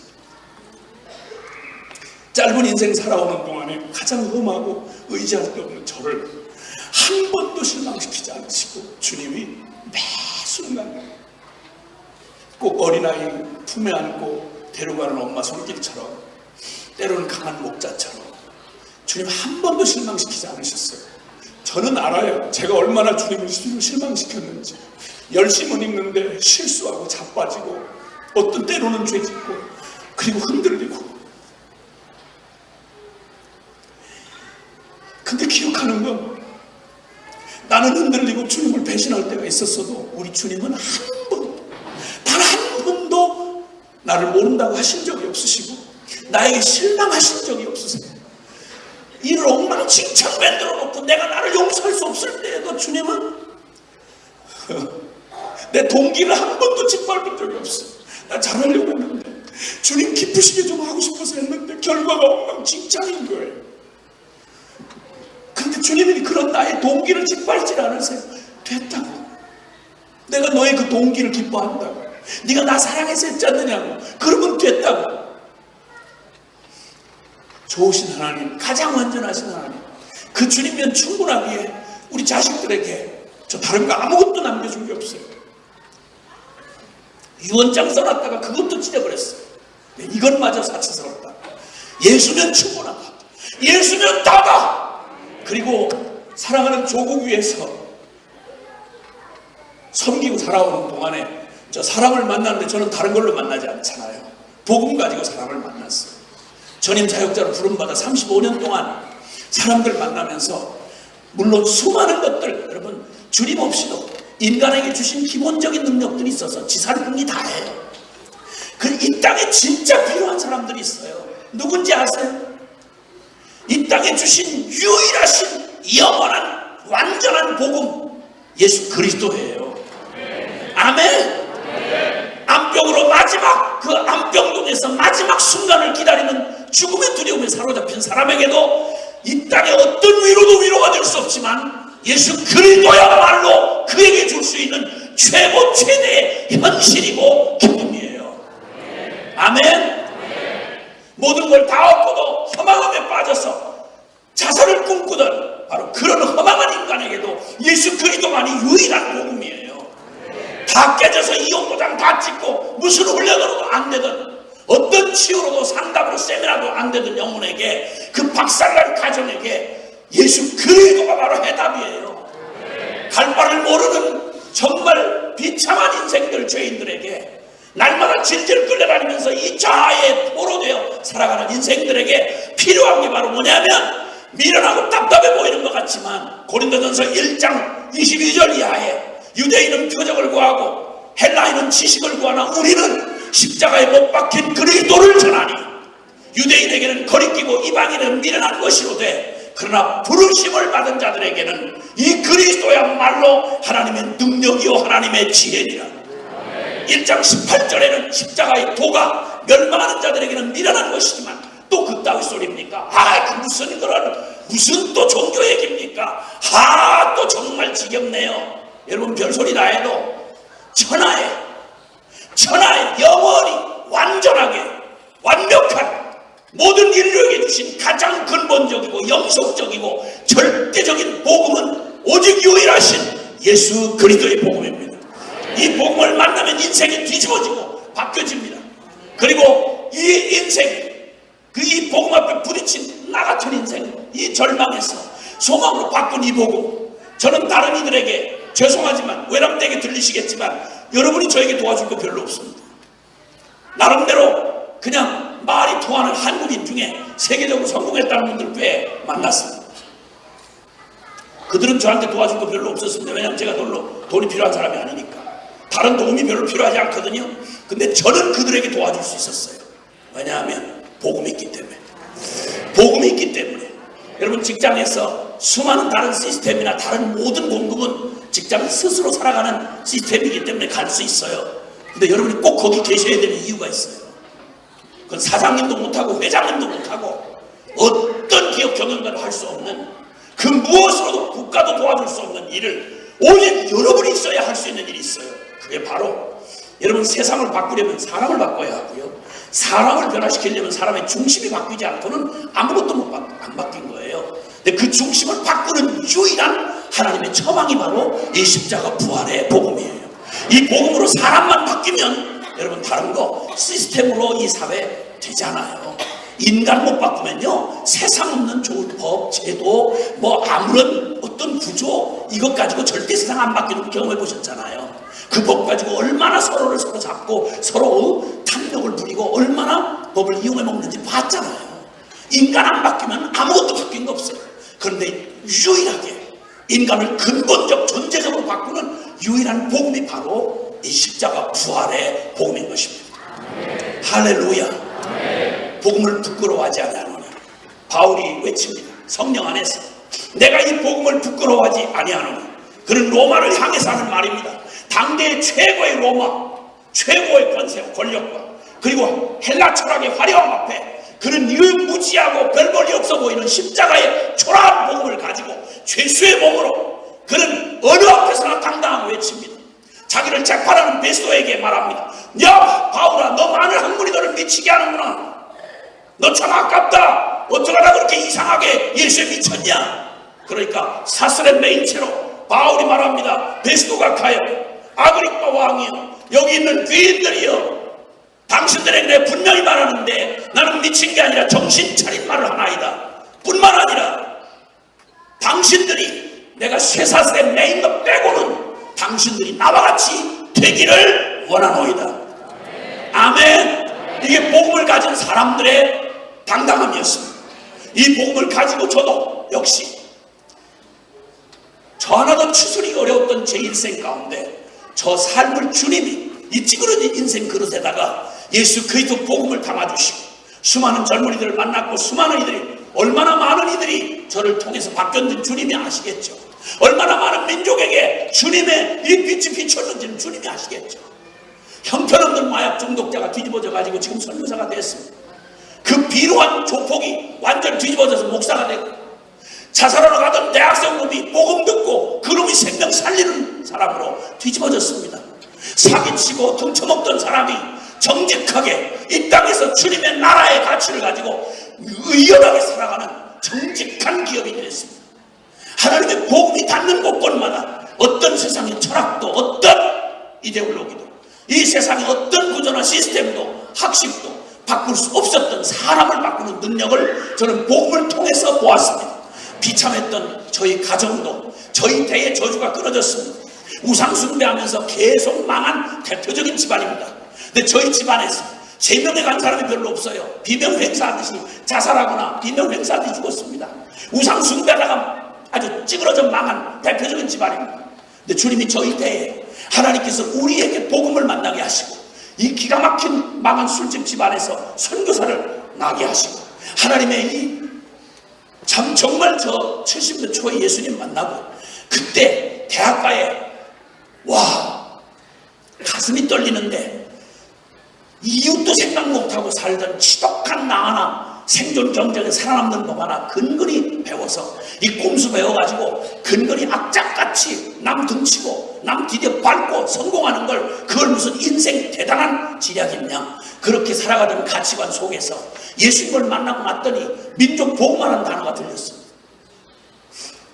민족의 가슴마다 피 묻은 그리스도를 전해 푸르고 푸른 그리스도의 계절이 오게 하자는 그 말을 듣던 때 가슴 터져나가는 줄 알았습니다. 내가 민족을 그리고는 그때로부터 기도해온 지 수십 년 동안 이 나라와 민족 기도하게 하셨습니다. 이런 천박한 한 인생을 바꾸시고 변화시키신 이 복음을 주님께서 가지고 사랑하는 조국교회에 끼어들어서 나 같은 안모태가 끼어들어가지고 옆에서 그 영광을 몸 불바를 모르고 그 영광을 같이 끼어서 은혜 받는 그 감격에 살아왔습니다. 어느 날 제가 어느덧 주님 앞에 부름받아가지고 이제는 복음을 전하고 사람들을 가르치는 입장이 리더가 된 입장이 돼서 주의 사역자가 돼서 한국교회가 그런 사이에 70년대 80년대를 지나고 90년대를 지나기 시작하면서 88 올림픽 이후에 현저하게 사회도 그럴 뿐만 아니라 한국교회가 참 위기의 그런 신호음이 많이 들리기 시작했습니다. 제일 뚜렷하게 보인 게 여러분 직장에서 만나시고 그 한정된 곳에 있지만 저 같은 경우는 어떻게 운명이 떠돌아다니는 운명이 되다 보니 그냥 나름대로 교단이고 열심히 믿는다고 하는 사람들을 종류별로 궁금하지 않을 만큼 다니면서 보았습니다. 그렇게 뜨겁던 열정들, 그 무엇보다도 기도의 열정들이 대단했습니다. 한국교회 기도원마다 발을 디딜 틈이 없었습니다. 철야를 하면 철야 기도를 그 다음날 새벽까지 했습니다. 새벽 기도는 그 교인의 10%가 거의 정확하게 나왔습니다. 그리고 부르짖었습니다. 주님 앞에 매달렸습니다. 집사 정도만 해도 자기들 삶에 가장 기둥뿌리가 뜯던 그저 작은 이것 성전 건축한 다음에 그거 다 집 팔아서 전세로 내려앉았고 전세 빼가지고 사글세 내려앉았습니다. 그런 감정이 본물을 이뤘습니다. 이렇게 뜨겁고 사랑했던 이런 한국교회 안에 세월이 지나서 이제 교회를 제가 오히려 섬기며 복음으로 섬기며 다니다가 지금 맞이한 한국교회 상황은 그냥 상황이 아닙니다. 숫자는 1000만이라고 하는데 교회 안 나가는 성도를 한 200만 치는 분이 있어요. 가나안 성도라고 말합니다. 안 나가는 말을 거꾸로 뒤집으면 가나안 이렇게. 교회의 환멸을 느끼고 상처받고 그래서 신앙 저버릴 수는 없는데 교회를 안 나간다 이런 사람들이 보통 100만에서 200만을 친다 그래요. 대학 캠퍼스에 황금어장이랬던 대학 캠퍼스 여러분 지금 3% 미만입니다. 3% 미만. 사악한 집단이 됐습니다. 신학교 안에 동성애자 클럽이 생겨나고 인권이니 평등이 하는 얘기로 온통 난리를 치는데 예수는 몰라도 십자가는 전혀 상관없는데 어디서 배워 주워 들은 얘기를 다른 데서도 충분히 하는 얘기를 신학교까지 끌고 들어왔어요. 그 얘기 하느라고 배울 수도 있어야죠. 예수님을 알아야죠. 기가 막힌 거예요. 제가 신학교 몇 군데를 가서 집회를 하다 보면서 깜짝 놀랐어요. 하나님 앞에서 그분을 섬기기 위해 배우는 게 신앙이라고 그러면 어느 데보다도 성령 충만하고 경외함이 충만해야 될 게 신학교 강단 아니겠어요? 일반 대학 강단보다도 가장 불경건한 집단. 팔짱 깎이고 앉아서 하나님을 지가 분석해 보겠다니 이런 어처구니없는 이런 일이 난 깜짝 놀랐어요. 제가 그 충격받았어요. 아니 이게 무슨 중연불 하는 거냐? 기독교가 중연불이냐? 이데올로기냐? 하나님의 개념이냐? 철학적 관념이냐? 이게 무슨 짓이냐 이거? 난 여기 분명히 새 신학대학 원장님 계실 텐데 내가 제일 믿기로는 이 가운데 가장 뜨거우실 분 그러면 누구나 할 것 없고 신학대학 원장님이 제일 가슴이 뜨거울 분이라고 생각합니다. 왜냐하면 남보다 훨씬 더 주님을 더 알고 남보다 훨씬 더 복음에 대해서 연구하신 분이니까 얼마나 더 뜨겁겠냐. 나는 대강알고도 이 정도인데 안 그러냐? 여기서 제일 뜨거운 분이 대학 원장님 아니시겠냐? 그랬더니 신대원생들이 입을 쬐 하고 대답을 하나도 안 하더라고요. 나 무식한 내가 한번 얘기 좀 해보자. 나는 그런 정신사나운 얘기를 이해할 수가 없다. 내가 만난 그리스도는 관념이 아니다. 철학 나부랭이가 아니다. 기독교는 종교 따위가 아니다 이 말입니다. 하나님 살아 계십니다 여러분. 우리에게 만약 부활이 없고 천국 지옥이 없는 거라면 우리 미친 사람들 아닙니까? 뭐하는 짓입니까 이거? 그렇지 않겠어요? 그럼 만약 정말 하나님이 살아계시다, 천국과 지옥이 실제로 있다, 그러면 우리의 가치관은 확 바뀔 겁니다. 근데 놀라운 건 제가 다니면서 본 그렇게도 세계 교회가 주목하는 한국 교회의 상황을 보면서 저는 훈련 사역을 하는 사람이거든요. 그냥 감동받았다 하는 걸로 만족 못하는 사람이에요. 30년 가까이 공동생활을 했다고 하는 말은 그냥 얘기가 아닙니다. 그 대단한 신학 지식을 갖고 영적 체험을 가지고 별소리를 다해도 한번 같이 살아보면 금방 실체 드러납니다. 그 사람의 말이 어디까지가 진리인지 금방 드러납니다. 뭐가 바뀌어야 바뀌는 건지를 살아본 사람은 알아요. 네. 근데 난 그런 관점에서 볼 때 깜짝 놀랐어요. 지금은 숫제 교인들이 이 복음이 뭔지를 잘 몰라요. 오래 묵은 교인일수록 제가 가서 직접 집회하다 말고 그냥 물어보거든요. 훈련 사역을 해보면 질문해보면 금방 나타나잖아요. 그냥 관습상으로 문화상으로 그냥 종교적 심정으로 그냥 앉아있는 거예요. 이런 일이 결국 무엇을 만들어내는가 하니 지금 OECD 국가 중에서 자살률 세계 1위입니다. 부동의 1위입니다. 10년이 넘도록. 동방예의지국이라든 이 동양권에서 도덕률이, 사회 도덕률이 밑바닥에 그냥 처박힌 나라가 이 나라입니다. 여기 6만 교회와 1000만 성도가 눈이 시끄럽게 뜨고 있는 이 땅에, 거기다가 신학교가 2개 대륙 합친 것보다 더 많은 이 땅에 말로 입에다 올릴 수가 없는 부끄러운 일들이 너무도 많이 여기 지금 한국 사회를 덮고 있습니다. 이 혼란 보고 계시지 않습니까? 이 과정들을 지켜나가고 있지 않습니까?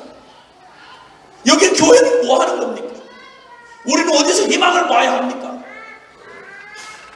모두가 다 자기가 메시아인 것처럼 나만 뽑아주면 내가 모든 거 다 할 것 같이 대선 때마다 일하셨던 분들, 꼭 끝나고 나면 무슨 꼴이 나타나는지, 정권만 바뀌면 나 어떻게 되는지 봤지 않습니까? 근데 난 그때 깜짝 놀란 건 뻔히 그런 줄 알면서도 그 대선 운동할 때 사람들이 막 기호 1번, 2번, 3번 막 이러는데 꼭 무슨 메시아 따라가듯이 그 수많은 군중들이 열광하고 이런 모습을 보면서, 아니 그건 누가 메시아가 있습니까 거기?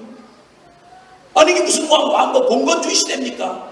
누가 대통령 하라고 모든 거 다 좌지우지 마음대로 할 수 있는 때도 아닌데 그렇게 열광을 한다면 정말 우리야말로 예수 그리스도야말로 영원한 메시아 아닙니까? 아멘.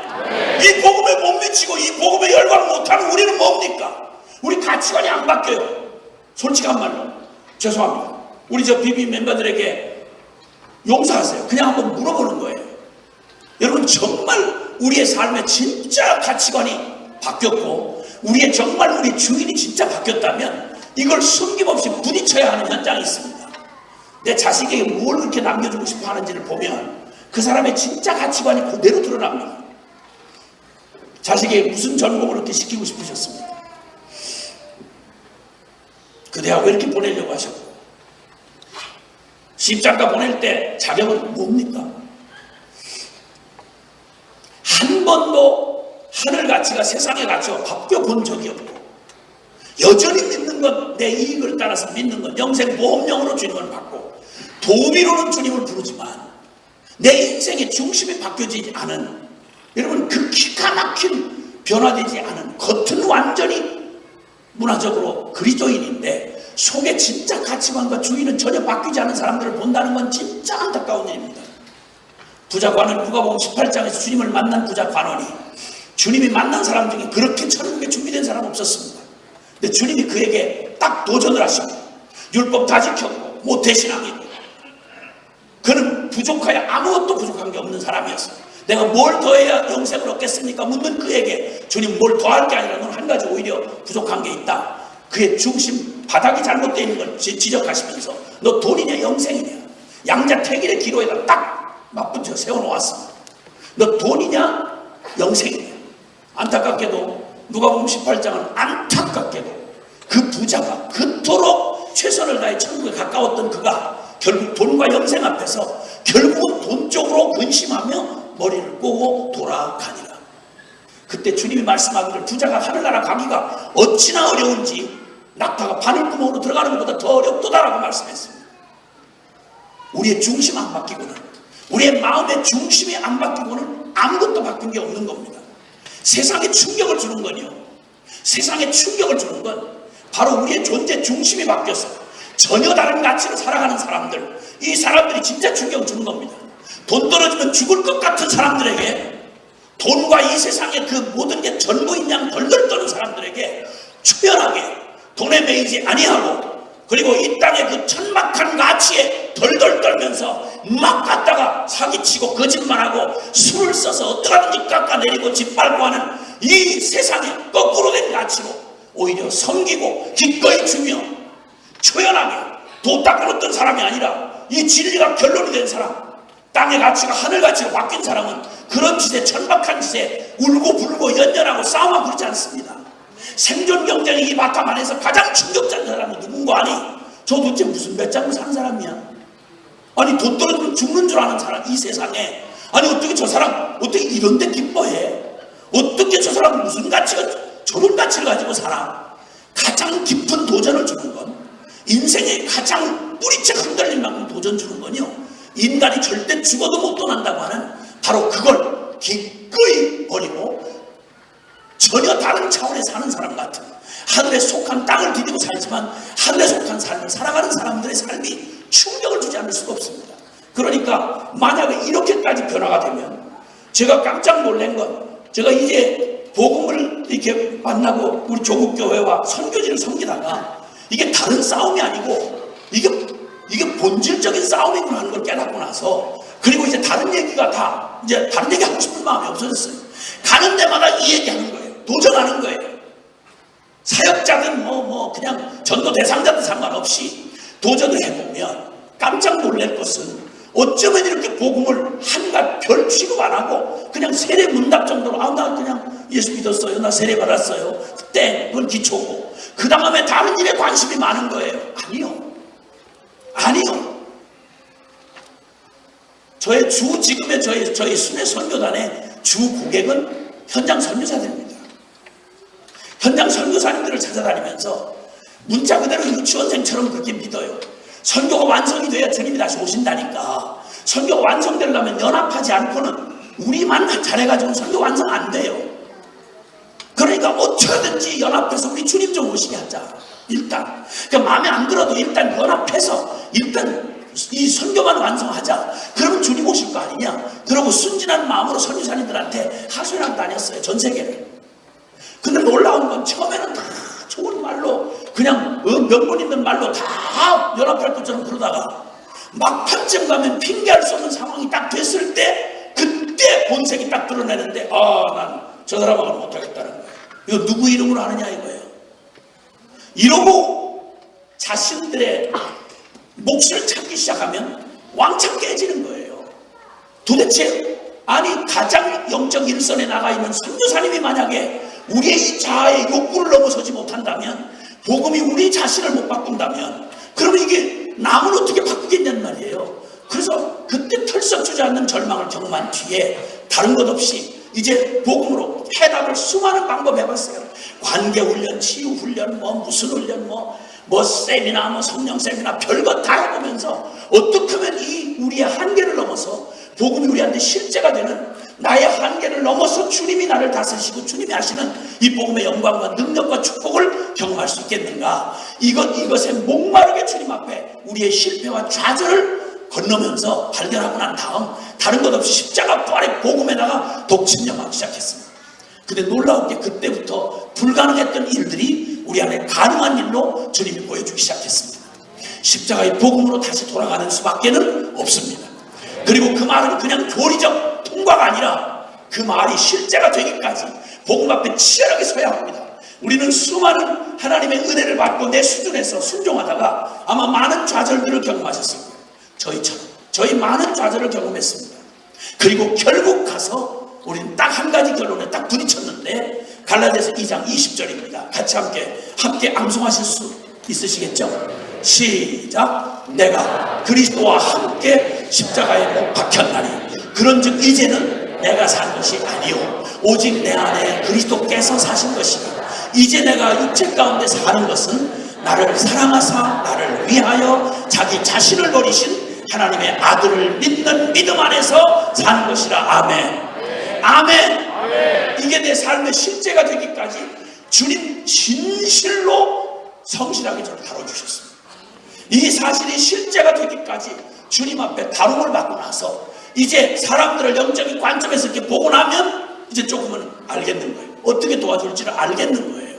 주님이 이제 내가 아니요 오직 주님이 하시는, 내가 사는 것 아니요 내 안에 그리스도 사시는 이 진리로 우리를 바꿔놓으시는 하나님의 이 놀라운 은혜 앞에 섰을 때, 저의 가장 큰 저의 한계는 저의 그토록 열심히 했던 저의 믿음으로 제가 최선을 다해서 가다가 1차적으로 주님이 저의 믿음의 이 진리로 저를 맞닥뜨려 부딪히게 해주신 건 처음 주님의 사랑에 감동이 돼서 가르쳐주는 그대로 막 흡수하면서 들려주시는 복음을 다 믿고 이 한마디로 한다면, 제가 바로 주님 앞에 사역자로 부름받기 직전까지, 안수주자가 될 때가 어린 나이에 안수주자 될 때까지 주님 앞에 산 저의 삶의 모토는 이런 거였습니다. 이 어마어마한 은혜를 내가 받고 이 큰 사랑을 받은 내가 이제 주님 앞에 드릴 게 있다면 내가 어떻게 이 은혜를 보답할까?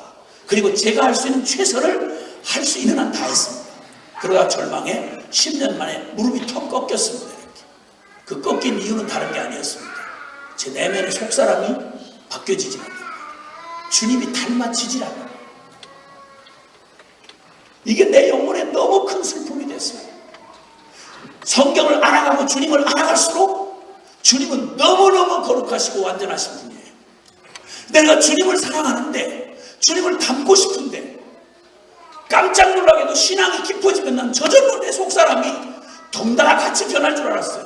그런데 기가 막히게도 내가 주님을 향해 눈물을 걷게 최선을 다하면 다할수록 내 속에서 내가 원치 않은 나의 혈기, 음란, 부정 이것이 내 안에 일어나니까 내가 또 드러내고 죄는 짓겠어요. 다 인정받는데 치열한 싸움을 하는데도 오호라라는 곤고한 사람이란 누가 나를 이 사망의 몸에서 건져내랴.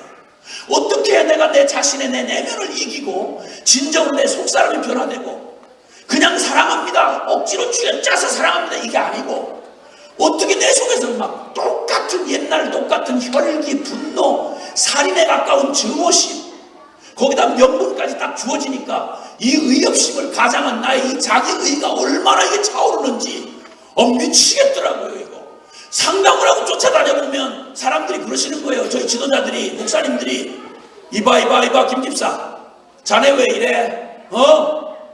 사람이 겸손해야 돼. 어떻게 다 사람이 말씀대로 살아? 그거 영적 교만이야.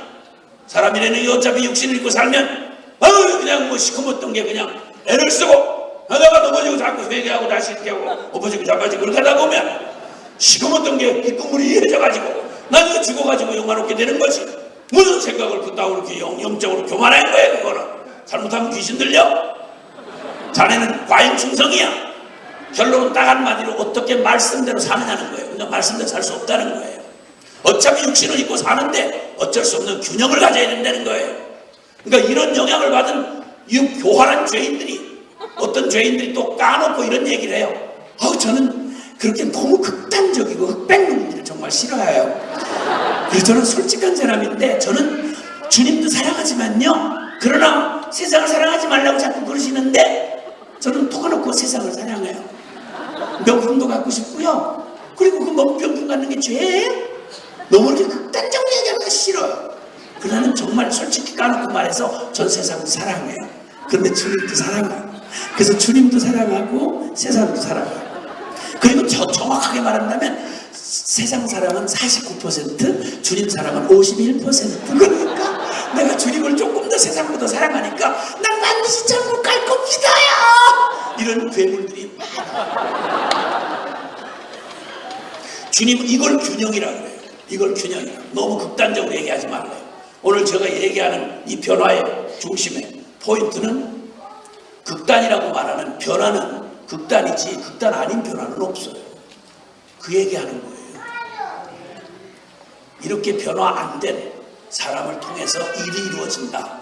죄송하지만 미안하지만 이 일은 돼요. 그런데 생명은 흘러갈 수가 없어요. 왜냐하면 진정한 모델을 못 보기 때문에. 세상을 보여주는 건 세상에 보여주는 우리의 능력이나 실력 아니에요. 주님이 일하셔야 돼요. 근데 그 주님의 일하시는 원리는 정확하게 생명은 생명을 통해서 흘러가게 돼 있어요. 주님 앞에서 나에게 예수님은 정말 다냐? 라고 하는 말이에요. 균형이라는 말로 이렇게 말하고 대부분의 사람들이 여기에 안주하고 있어요. 성도들이. 그리고 자기 스스로를 속여요.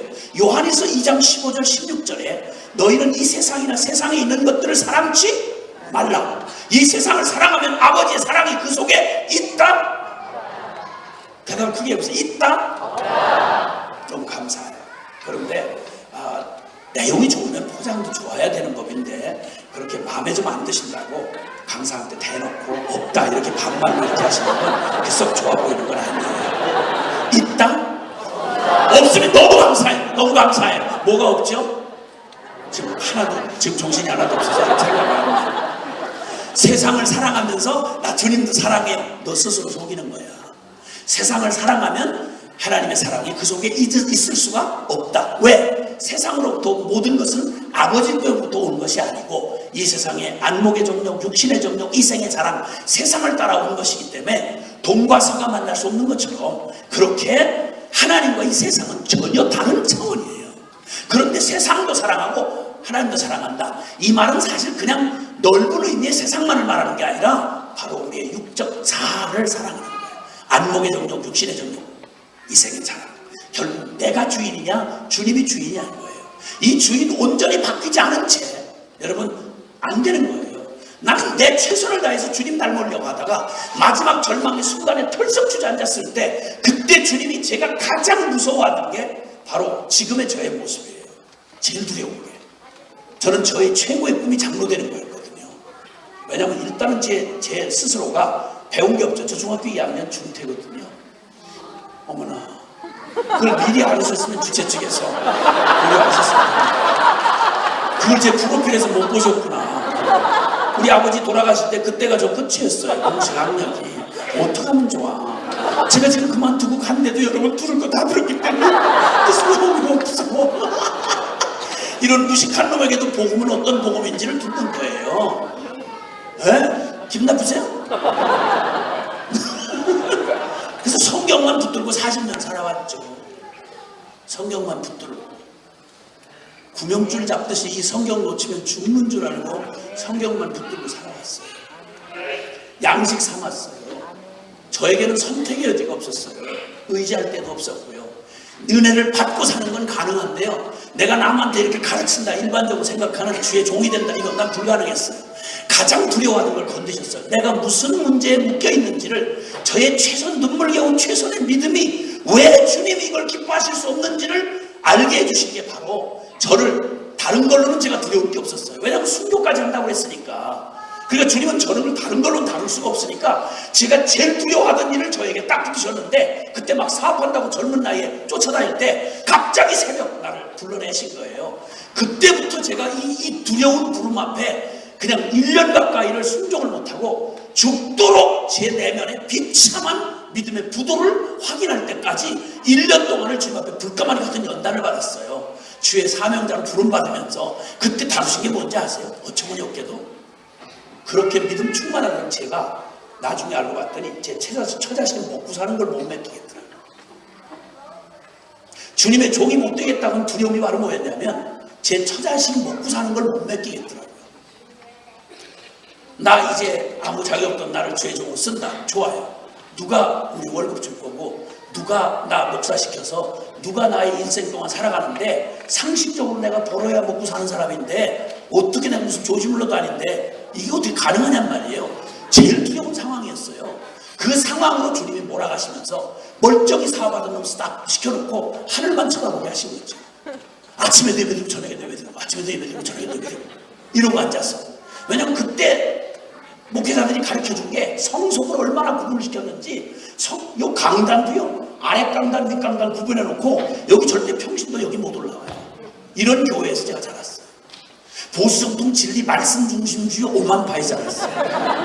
주일날을 지키면 주일 밤 자정 땡, 토요일날 땡 할 때부터 주일 밤 자정 땡 할 때까지 그렇게 하루 이틀 지킨 게 아니에요. 그대로 제가 평신도로 섬길 때 그대로 이렇게 살았어요. 시키는 대로 믿었어요. 그러니까 완전히 막 이렇게 구분을 시켜놓으셨어요. 성직자와 평신도를 완전히 이렇게 구분시켜 놓는 그런 훈련을 받고 살았어요. 주의 종 그러면 발 땅도 안 디디고 살아야 되는 줄 알았어요. 화장실도 안 가는 줄 알았고. 그는 날 보고 그런 주의 종이 되라? 말이 안 되는 얘기였죠. 저를 그때부터 다루시는, 제일 먼저 다루시는 게 바로 저의 믿음을 다루시는데, 나는 최선의 믿음이라고 철저히 훈련받는 사람이었어요. 그런데 주님이 진짜 문자 그대로 하나님 밖에는 바라볼 수가 없는 이 상황에서 정말로 주님을 신뢰할 수 있는 거예요. 그 상황을 지나면서 마지막 주님이 저에게 주신 거, 요 얘기만 하고 마치겠어요. 지금 벌써 12시입니다. 어머나, 12시 4분. 요 얘기만 해도 될까요? 요 말만? 죄송해요. 새끼손가락 하나 두는 것도, 내 새끼손가락, 내가 내 새끼손가락 하나 두는 것도 하나님의 허락이 없으면 절대 이런 일을 내가 스스로 할 수 없다고 하는 전적인 자기 포기는 하나님의 절대 은총을 가져옵니다. 이게 저의 불가마니 같은 1년의 연단 가운데 저를 비참한 마음에 사형 선고를 내리신 다음 주님이 내게 응답을 주신 게 바로 이 응답이었어요. 요 딱 한 응답이었어요. 난 못해요, 못 배웠어요, 나는 인격이 안 됐어요, 나는 능력이 없어요, 사람들이 안 알아줘요, 나는 어디서 뭐 교단에 뭐 적은 것도 아니고 난 안 돼요, 우리 처자식 뭐 먹고 살아요. 그 수많은 핑계, 수많은 이유, 두려움. 여러분 직장 선거하시면서 평범하지 않은 그리스도를 따르는 이 길을 가시면서 여러분 은근히 우리를 두렵게 하는 것들이 과연 뭘까요? 궁극적으로 따지보면 하나님 신뢰 못하는 거예요. 여러분 아무도 안 알아줘도 하나님 한 번 알아주면 결론이잖아요. 정말이십니까? 예, 정말입니다. 직장 이러다가 직장 떨고 나면 어떡하나?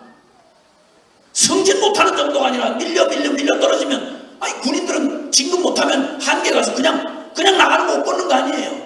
근데 이 꼴통 같은 짓 하다가 세상이 거꾸로 된 가치로 살다가 올 게 너무도 당연한데, 그런데도 여러분 주님 택할 수 있겠어요? 그런데도 여러분 그리스도인으로 냄새를 내면서 사실 수 있겠어요? 항상 이건 대단한 결단의 순간이 아니라 우리 매일의 순간에 이 결단이 요구되는 거예요. 이 믿음 없이는 못 가요. 저는 제 눈물겨운 최선으로 나는 주님을 위해서 이 사랑받은 내가 순교도 하겠는데, 우리 아버지랑 우리 가족들은 그냥 자살도 하고 그냥 술김에 가서 깽판 부리고 죽기도 하는데, 아니 예수 믿고 천국 있는데 내가 못 죽을 게 뭐야? 이 객기는 부릴 수 있는데, 그런데 내가 아무것도 안 한 채로 주님 한 번만 기다리는 그분의 주권의 날을 온전히 믿고 기다리는 이 믿음이 내게 없더라 말입니다. 그러니까 나 같은 놈이 내가 어떡하냐? 누가 너 보고 하라고 그랬어? 내가 너를 통해 한다는데. 사랑하는 여러분, 우리 능력 도움받아서 하나님 노릇 안 하십니다. 여러분, 주님이 우리에게 하시는 주의 일의 비밀 한 가지만 따라해 주십시오. 주의 일이란 내가 주님을 위해서 무엇을 해드리는 게 아니고 오히려 나를 주님께 드려서 주님이 나를 통해 그분의 일을 그분이 친히 하시는 것이다. 아멘. 아멘. 이 말을 모세가 깨달았는데 40년 걸려. 40년. 나이 40대에 주님이 시키지도 않은 시간에 이런 기가 막힌 은혜를 주시고 시대적 사명을 받은 내가 아니라면 누가 일어나겠나? 그렇게 일어났을 때 주님 쓸 수 없었어요. 하나님 도움 없는 탁월한 인간인 모세가 할 수 있는 일, 엉뚱한 놈 한번 훅 해서 때려 죽이는 것밖에 못했어요. 그 후 40년 동안 아무짝에도 쓸모없도록 애국 궁중에서 배운 것 다 쓸모없도록 40년, 40세, 80세가 되게 만들었어요. 궁중의 왕자가 도망자가 됐어요. 학문과 일에 말에 말과 일에 능하던 사람은 입술이 뻣뻣하게 무능한 자가 됐어요. 다 끝장난 그때 주님이 나타나셔가지고 모세에게 나타나서 하신 말 딱 말 아니었어요. 다 지나간 다음에 모든 거 다 끝장난 다음에 우리 편에서 모든 게 끝난 그때 모세한테 나타났어. 모세야 너무 늦게 나타나신 거예요. 그리고 기껏 늦게 나타나셔가지고 모세한테 한 말씀은 너무 어처구니 없는 얘기예요. 네가 설 곳은 거룩한 곳이 네 발의 신을 벗으라. 남은 건 쓰레빠 그거 하나밖에 없는데 이것마저 벗으라고 그러시는 거예요. 주님이 사람 다루실 때요, 하나님이 쓰는 사람 다룰 때요, 주님 진짜 눈물 빠질 눈물도 안 남게 다루세요. 여러분 손가락에 힘이 남아있는 한, 내 손목에 힘이 남아있는 한, 여러분 대단히 똑똑하고 명철하고 조직력 있고 굉장한 실력으로 설치는 한 주님이 쓰실 수 없어요. 우리에게 진짜 필요한 건 뭔지 아세요? 능력 아니에요. 능력이 아니라, 죄송합니다, 따라합시다. 내게 필요한 건 꺾어진 날개와 부러진 다리가 필요하다. 아멘. 1mm도 주님이 들어서 옮겨주시지 않는 한 나 옮길 수 없는 사람, 한순간도 주님 아니면 한 걸음도 갈 수 없는 사람. 주님이 이것 하나 나한테 아무것도 주시지 않았어요. 신하가 학위도 안 주셨고요, 교단에 대단한 안수를 받는 것도 아니고요, 어떤 준비도 아무것도 주신 게 없었어요. 단지 하나 저를 불러내놓으시고 1년 동안 불가마리 같은 연단 가운데 딱 한 가지 주신 게 새끼손가락 하나 드는 이것도 너로서는 못 들어 하는 전적인 자기 포기를 하게 하셨고, 그러면 어떻게 해요? 100% 의지할 수밖에 없어요. 그러면 주님이 하시겠다는 말이에요. 그러고 나니까 할 수 있다 없다고 대답 못 하겠더라고요. 그러니까 주님이 명령하시면 그냥 저한테는 그날로 사인만 하세요. 내가 할 수 있다 없다 이런 거 얘기 안 하겠어요. 사인만 하세요. 그러면 사인만 하시면 5장 길자입니다. 내가 아프리카 잃어버린 영혼들을 위해서 내가 돈을 벌 이렇게 길게 얘기하지 마시고 이렇게 사인만 하십시오. 그러면 내가 할 수 있다 없다는 내 영역이 아니니까 저 가라면 가고 서라면 서겠습니다. 이렇게 35년을 살아왔습니다. 한 번도 난 뭘 해야 될지 고민해 본 적 없습니다. 지금도 역시 주님이 가라고 하면 하고 멈추라면 멈추는 겁니다. 놀랍게도 하나님은 이때 비로소 주님이 저를 통해 그분의 일을 하시는데, 사람의 상상으로는, 제 생각으로는 꼭 많은 일 같고 안 되는 일 같은데, 기억하십시오. 가장 영화로운 순간이 어느 때냐면 내가 아무것도 못할 때입니다. 그때 주님이 우리의 전부가 되실 수 있는 때입니다. 하나님이 비비 사역을 정말 축복해 주시길 바랍니다. 더욱 축복해 주시길 바랍니다. 이제까지 하신 게 너무도 영화롭고 감격스럽다면 아니요, 이제 앞으로는 지금까지 은혜보다 더 큰 은혜가 필요합니다. 그 어떤 은혜보다 제가 축복하고 함께 여러분과 빌어줄 수 있는 축복이 있다면 하는 거 아니라 여러분에게 꺾어진 날개가 풀어진 다리를 허락하셨어요. 주님 없이는 한순간도 살 수 없는 사람, 주님 없으면 하루도 살아갈 수 없는 사람. 그래서 묵상을 의무가 아니라 꼭 구명줄 잡듯이, 불난집에서 잠을 깬 놈이 탈출구를 찾듯이 주님 앞에 생명처럼 매달려서 주님, 나 주님 안 도와서 나 죽습니다. 저희 순회선교단의 공동체를 주님 그렇게 만들어 주셨습니다.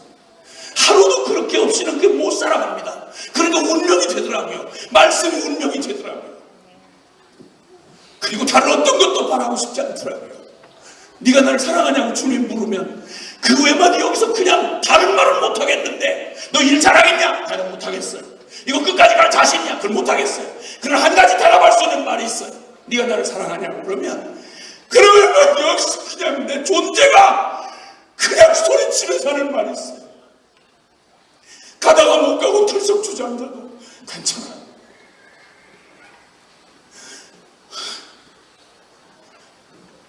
내게 오직 하나 남겨놓은 게 있어요. 주님 없으면 난 한순간도 살 수 없는 사람 만들어 오셨어요. 이것 외에 아무것도 더 얻고 싶지 않아요. 주님 없으면 한순간도 살지 못하게 하시고 나를 허락하지 마옵소서. 주님이 나의 생명의 전부이기 때문입니다. 복음은 우리를 이렇게 바꿔놓습니다. 그분을 사랑하는 자로 바꿔놓으십니다. 완벽한 실패를 한 베드로에게 주님 마지막 물으신 요한복음 21장 마지막에 주님의 도전은 다른 게 아니었어. 너 이 사람들보다 나를 더 사랑하니? 비비비, 너 어떤 사역보다 너 나를 사랑하니? 라고 물으시면, 예 주님, 제가 주님을 사랑하는 줄 주께서 아시나이다. 주님 반드시 그들을 통해 하나님 당신의 마음을 쏟아부으시고 그분의 나라를 이 땅에 이루어 가실 것입니다. 우리 때때로 지치고 힘들고 어려울 수 있습니다. 그러나 이 사랑을 가진 사람은, 사람의 의지나 각오는 흔들리는 날이 있어도요, 이렇게 운명이 된 주님의 사랑이 된 사람은 절대 뒤돌아서지 못합니다. 끝까지 갑니다. 잠깐 기도하십시다.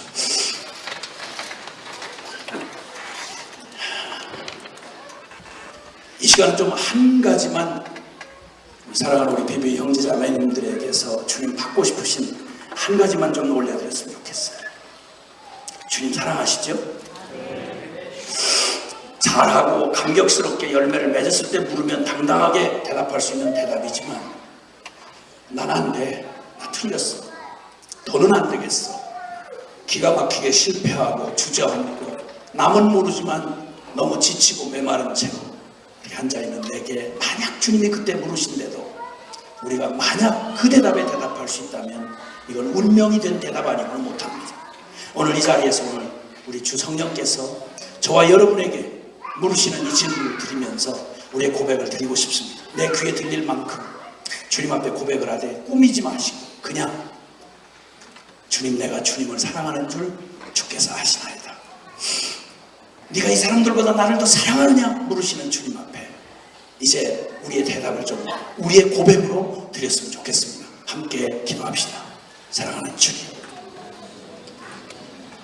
내가 주님을 사랑하는 줄,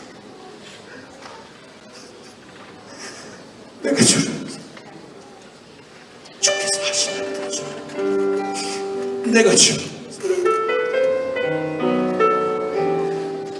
내게는 주님밖에 없어. 내게는 주님밖에 없어. 아닌 어떤 위로도, 주님 아닌 어떠한 화려한 영광 나 원치 않습니다. 내 영혼이 거부합니다. 주님, 당신만 내게 전부터 주시옵소서. 주님만 나의 전부가 되어 주시옵소서. 주님,